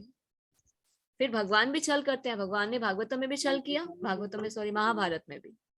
भगवान ने बोला मैं अस्त्र शस्त्र नहीं उठाऊंगा, मैं किसी की कोई हेल्प नहीं करूंगा। फिर भगवान ने थोड़ी सी चीटिंग भी की थी वहां पे, अश्वत्थामा मरा भगवान ने वहां पे किया, जबकि नहीं करना चाहिए था। तो भगवान हाँ जी। छलियों के साथ छल भी करते हैं। फिर लोगों को ऐसा लगता है कि हम ज्यादा होशियार है, तो हमसे होशियार भगवान भी है, हमारे पिता है, परम पिता है। नहीं। हिरण्यकशिपु था, हिरण्यकशिपु ने क्या छल किया? वरदान मांगा ब्रह्मा जी से कि मैं कभी ना मरूं, अमर बनने का वरदान मांगा। ब्रह्मा जी ने बोला अरे अमर तो मैं भी नहीं हूं, मैं कैसे वरदान दे सकता हूँ। तो हिरण्यकशिपु ने क्या युक्ति लगाई? अच्छा मुझे वरदान दो, ना दिन में मरूं ना रात में मरूं, ना किसी अस्त्र से मरूं ना शस्त्र से मरूं, ना घर के अंदर मरूं ना घर के बाहर मरूं, ना मुझे कोई देवता मार सके ना असुर मार सके। तो देखिए उसने तो इतनी क्लेवरनेस की, सारे वरदान ले लिए। ब्रह्मा जी ने कहा तथास्तु। वो तो ऐसे कार्य करने लग गया, सब बस पूछो मत, सब जगह अशांति फैलाना, दूसरों को कष्ट देना, कि अब मैं अमर हो गया, ब्रह्मा जी ने मुझे वरदान दे दिया, अब तो मैं मर सकता नहीं। और भगवान किस रूप में आए? नरसिंह के रूप में। उसने क्या वरदान मांगा था? ना देवता मुझे मार सके ना असुर। तो भगवान कौन से रूप में है? Half lion half man. भगवान भी तोड़ निकाल लेते हैं। फिर उसने बोला कि ना मैं दिन में मरूं ना रात में मरूं। तो भगवान कब कब मारा भगवान ने उन्हें? संध्या के समय। उसने बोला ना मैं घर के अंदर मरूं ना घर के बाहर। तो भगवान ने कैसे मारा? अपनी लैप पे बिठाया, गोद में बिठाते हैं ना, जैसे लैप पे बिठाया, घर की चौखट के बीच में लाके लैप पे बिठा के अपने नाखूनों से, अस्त्र शस्त्र से नहीं मारा, नाखूनों से उसकी छाती को चीर दी। तो ये होशियारों के साथ फिर भगवान होशियारी भी ऐसे ही करते हैं। तो ये जो स्टोरी हम सुनते हैं सतयुग में हुई, हिरण्यकशिपु, ये भगवान इसी ये स्टोरीज के माध्यम से, ये अपनी लीलाओं के माध्यम से ही तो ये बताना चाहते हैं कि ज्यादा होशियारी करोगे तो हश्र भी फिर हिरण्यकशिपु जैसा ही होगा। तो इसलिए हमें सीधा साधा भगवान के अच्छे बच्चे बनकर और भगवान की शरण ग्रहण करनी चाहिए।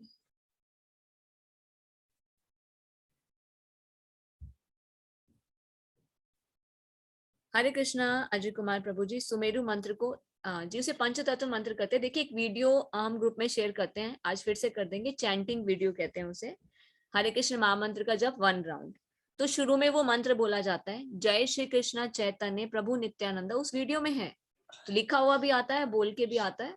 तो आप उसको वहां से कर सकते हैं। 1-2 दिन आप क्या कीजिए ना माता प्रभु जी, वीडियो के साथ चैंटिंग कीजिए, तो आपकी वो कंटिन्यूटी बन जाएगी। वो मंत्र अपने आप याद हो जाएगा, प्रॉपर तरीके से माला भी हो जाएगी। तो उस वीडियो के साथ आप माला करें। शुरू में पंचतत्व मंत्र उसमें बोला जाता है, जय श्री कृष्ण चैतन्य प्रभु नित्यानंदा श्री अद्वैत गदाधरा श्रीवासादि गौर भक्त वृंदा। तो वीडियो शुरू होने से पहले ही वो मंत्र उसमें दिया गया।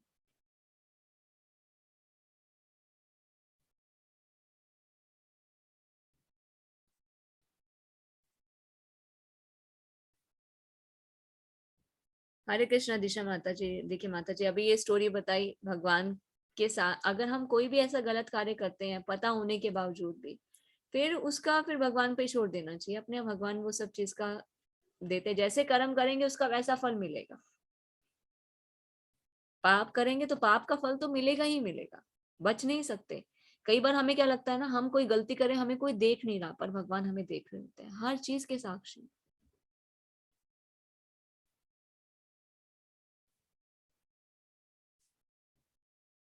हरे कृष्ण अनु माता जी। प्याज लहसुन खाते हैं जी माता जी? तुलसी माला डालिए, धीरे धीरे अपने आप कब छूट जाएगी आपको पता भी नहीं चलेगा। मतलब प्याज लहसुन कब छूट जाएगा आपको पता भी नहीं चलेगा। फिर मन में खुद आता है तुलसी इतनी पवित्र है, नहीं खाना चाहिए। मन में इच्छा होगी, फिर प्रयास करेंगे छोड़ने का तो कर पाएंगे। बिना प्याज लहसुन के भी बहुत टेस्टी बनता है खाना।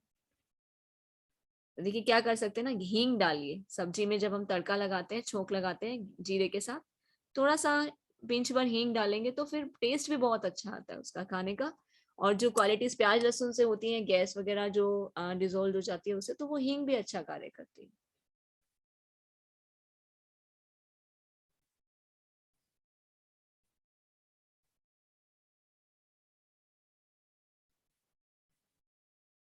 हरे कृष्ण मानवी प्रभु जी। अगर भगवान सबके हृदय में होते हैं तो हमारे मन में बुरे विचार क्यों आते हैं? भगवान तो देख रहे हैं ना, साक्षी हैं। जैसे एक वृक्ष में बैठे हुए 2 तोते होते हैं, एक तोता फल खा रहा है, दूसरा उसे देख रहा है, उसी तरह से भगवान देख रहे हैं हम क्या कर रहे हैं।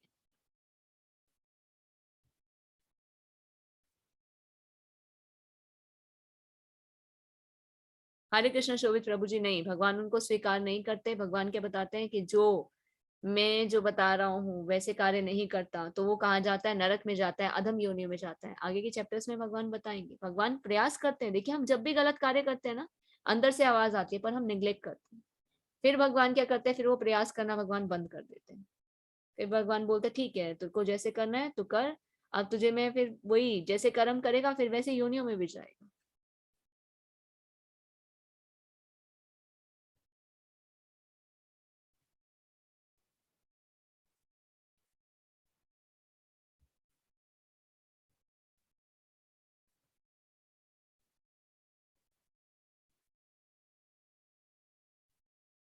हरे कृष्णा गीत माता जी। सुमेरु के बाद, सुमेरु पे पंचतत्व मंत्र करते हैं, उसके बाद हरे कृष्ण महामंत्र का जप करते हैं।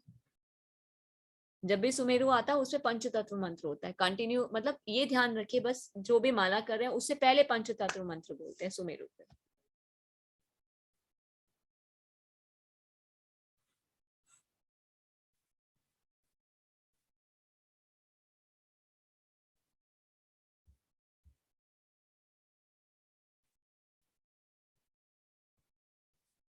ओके ईशान, आपका क्वेश्चन है?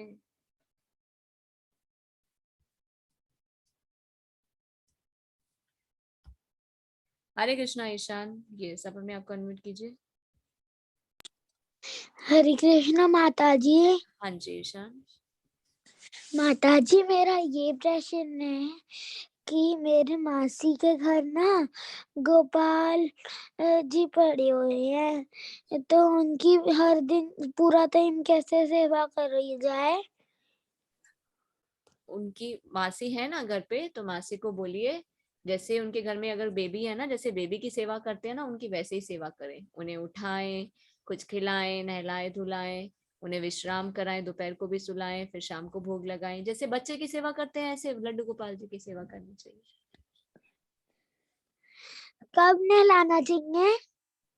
वैसे तो सुबह नहलाना चाहिए, अगर सुबह समय नहीं मिल पा रहा है तो बीच में आप नहला सकते हैं। हर रोज? हर रोज, अगर हर रोज नहीं नहलाना चाहते तो एकादशी के दिन नहलाना चाहिए। वैसे तो हम रोज नहाते हैं तो हमें रोज नहलाना चाहिए। और अगर कोई जैसे मासी मेरे को गिफ्ट करें गोपाल जी, तो उनमें प्राण होगी? हाँ, अगर आप ये सोच के लाओगे भगवान है तो उनमें प्राण है। कहते हैं ना भगवान पत्थर में भी आ जाते हैं, पर हमें विश्वास होना वृंदावन चाहिए। जाके प्राण तो नहीं दिलवाने पड़ते? नहीं नहीं, सिर्फ हमें वेलकम करना होता है। भगवान आप आइए, भगवान आते हैं और आप उनकी सेवा करते हैं तो भगवान बहुत खुश होते हैं। ठीक है माता जी, हरे कृष्णा। हरे कृष्णा।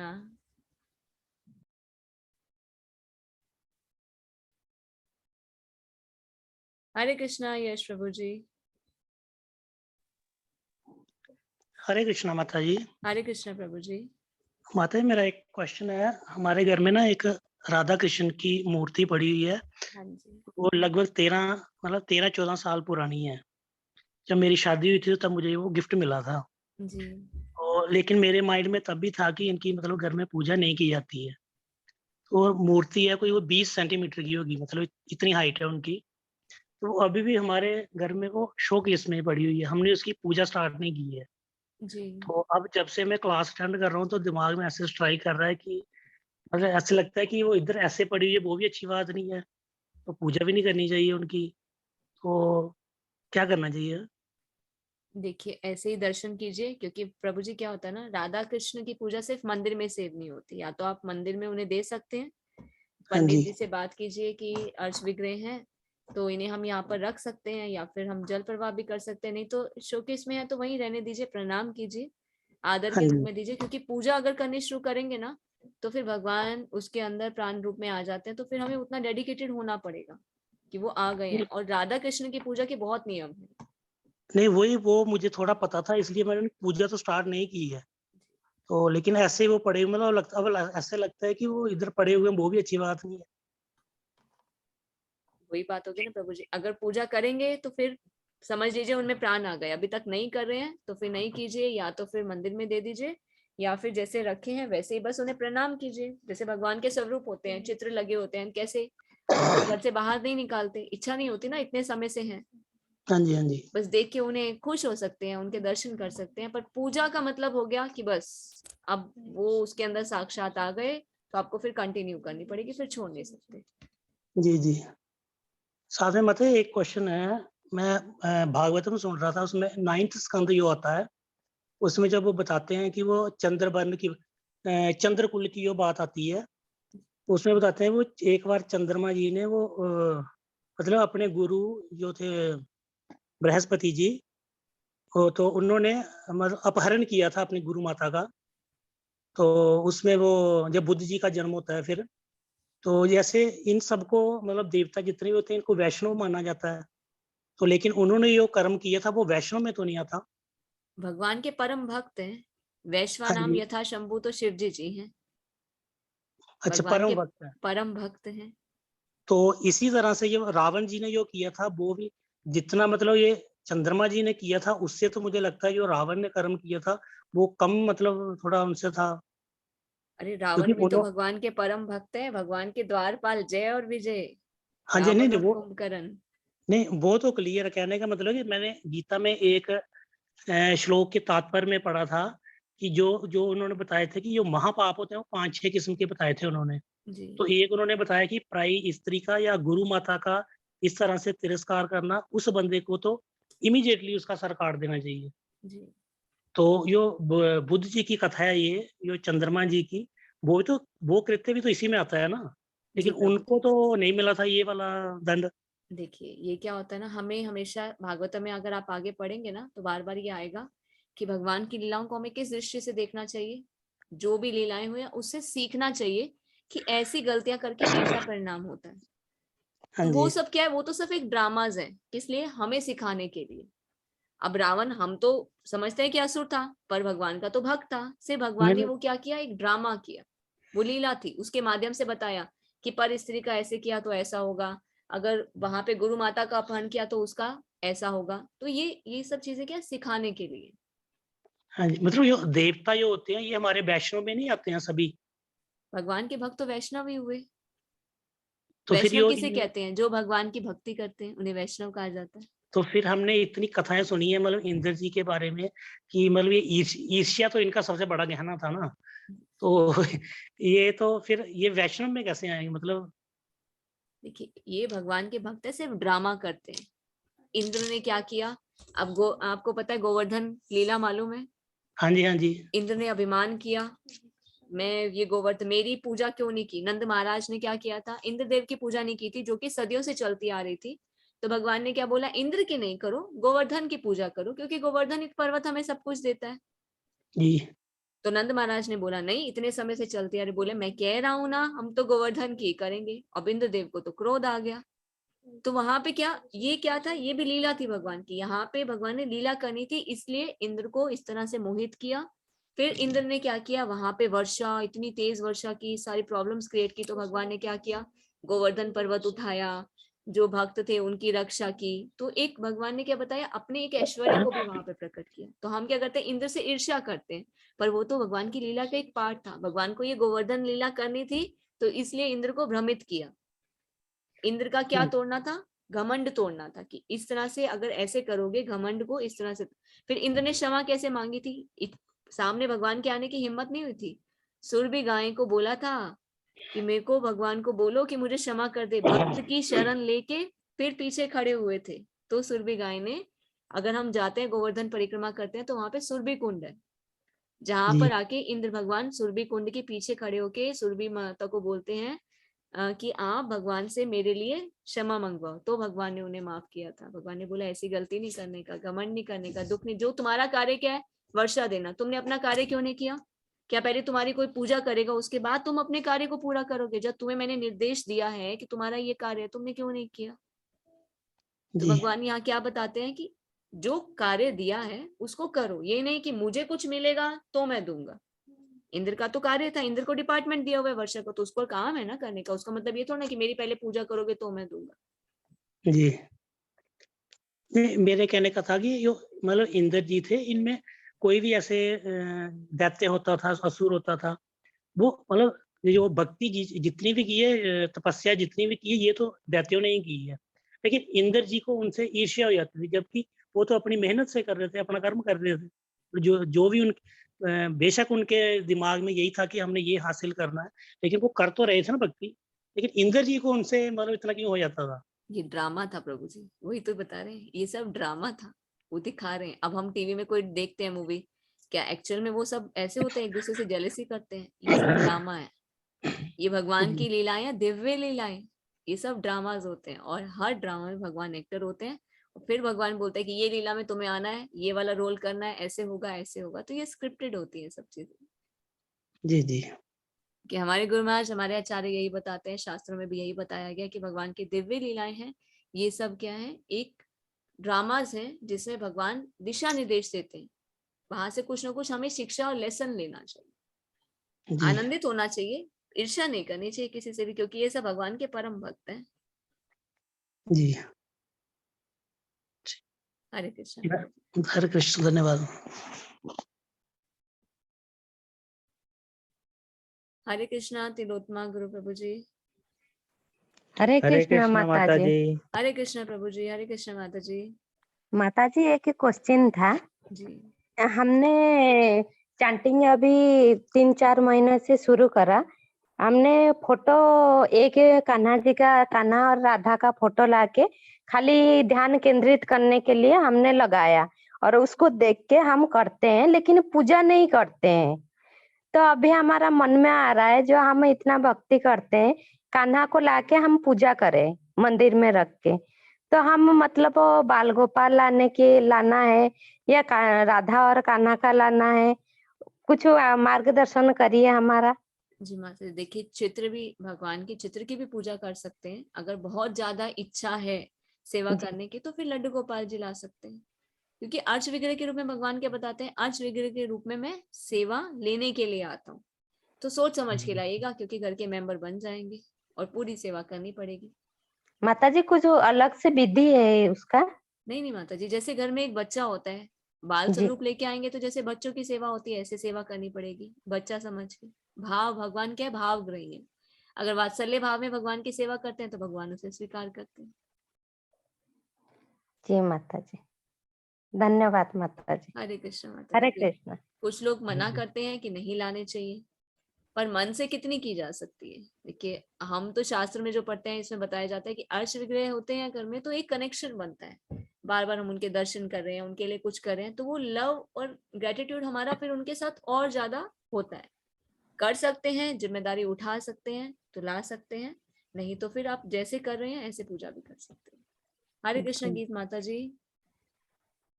जी माता जी, बस यही प्रॉब्लम है ना माता जी, कि वो स्टैंडर्ड हर कोई फॉलो नहीं कर पा रहा है। तो इसीलिए बताया जाता है कि भक्तों को बहुत अवेयर होना चाहिए कि जो शास्त्र में लिखा है उसे अपने आचरण में लेके आए, और फिर उसी आचरण से हम लोगों को इन्फ्लुएंस कर सकते हैं। जो लिखा हुआ है वैसा नहीं करते तो फिर लोग क्या होते हैं, उनके मन में कंफ्यूजन आती है। तो आप जिनके बारे में बता रहे हैं मैं समझ पा रही हूँ, GKD है ना, राइट? तो है ऐसे 2-3 केसेस ऐसे हुए हैं, तो बार बार यही बताया जाता है कि कोई भी चीज ऐसे नहीं कीजिए, क्योंकि हम भगवान को रिप्रेजेंट करते हैं। तो गलती नहीं करनी है, भगवान की भक्ति करते हैं, भगवान को रिप्रेजेंट करते हैं, तो बहुत ही ध्यान रखना चाहिए कि भगवान जो बताते हैं तो उससे अलग अपने मन से हम कुछ करेंगे तो फिर एक गलत स्टैंडर्ड हम सोसाइटी में क्रिएट करते हैं। तो बहुत अवेयर होना चाहिए। फिर माता जी, आप पूछ रहे हैं लड्डू गोपाल को पूरा दिन सेवा थोड़ी थोड़ी करने से सब लॉर्ड कृष्ण की कृपा से हम कर लेते हैं, वही करवाते हैं। एक्चुअली हमारे कुछ ही नहीं है एफर्ट, बहुत जब भी बाहर जाते 2-3 दिन के लिए मुझे, देखिए हम बाहर नहीं ले जा सकते। देखिए माता जी, अगर कभी 2-3 दिन के लिए बाहर जा रहे हैं ना तो क्या कर सकते हैं, आप किसी के यहाँ उनको सेवा के लिए दे सकते हैं, है ना, छोड़ सकते हैं कि आप देखिए आपके परिवार हैं या आसपास हैं, कोई भगवान की सेवा कर सकता है तो उन्हें वहां पर उनकी सेवा के लिए छोड़ सकते हैं।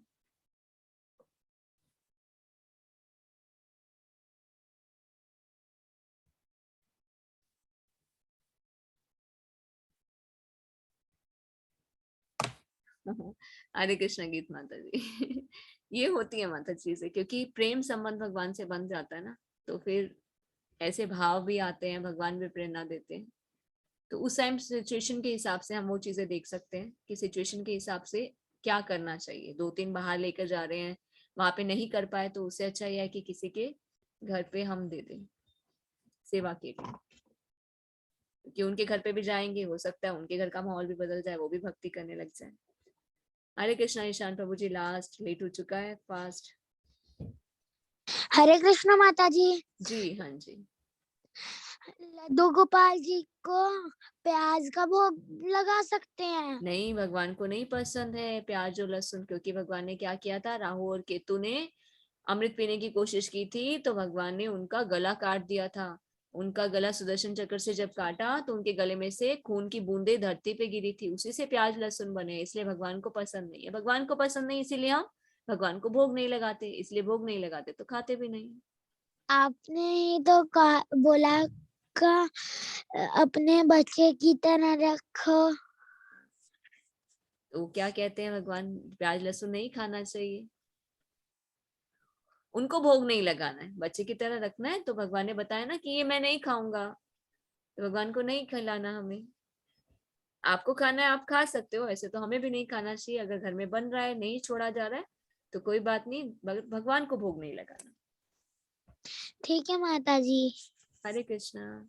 हरे कृष्ण। ठीक है, तो सेशन को हम यहीं पे एंड करते हैं। वांछा कल्पतरुभ्यश्च कृपा सिन्धुभ्येव च पतितानां पावनेभ्यो वैष्णवेभ्यो नमो नमः। Always remember Krishna, never forget Krishna, chant Hare Krishna and be happy. Hare Krishna everyone. Hare Krishna, Krishna Krishna, Hare Hare, Hare Rama, Rama Rama, Hare Hare.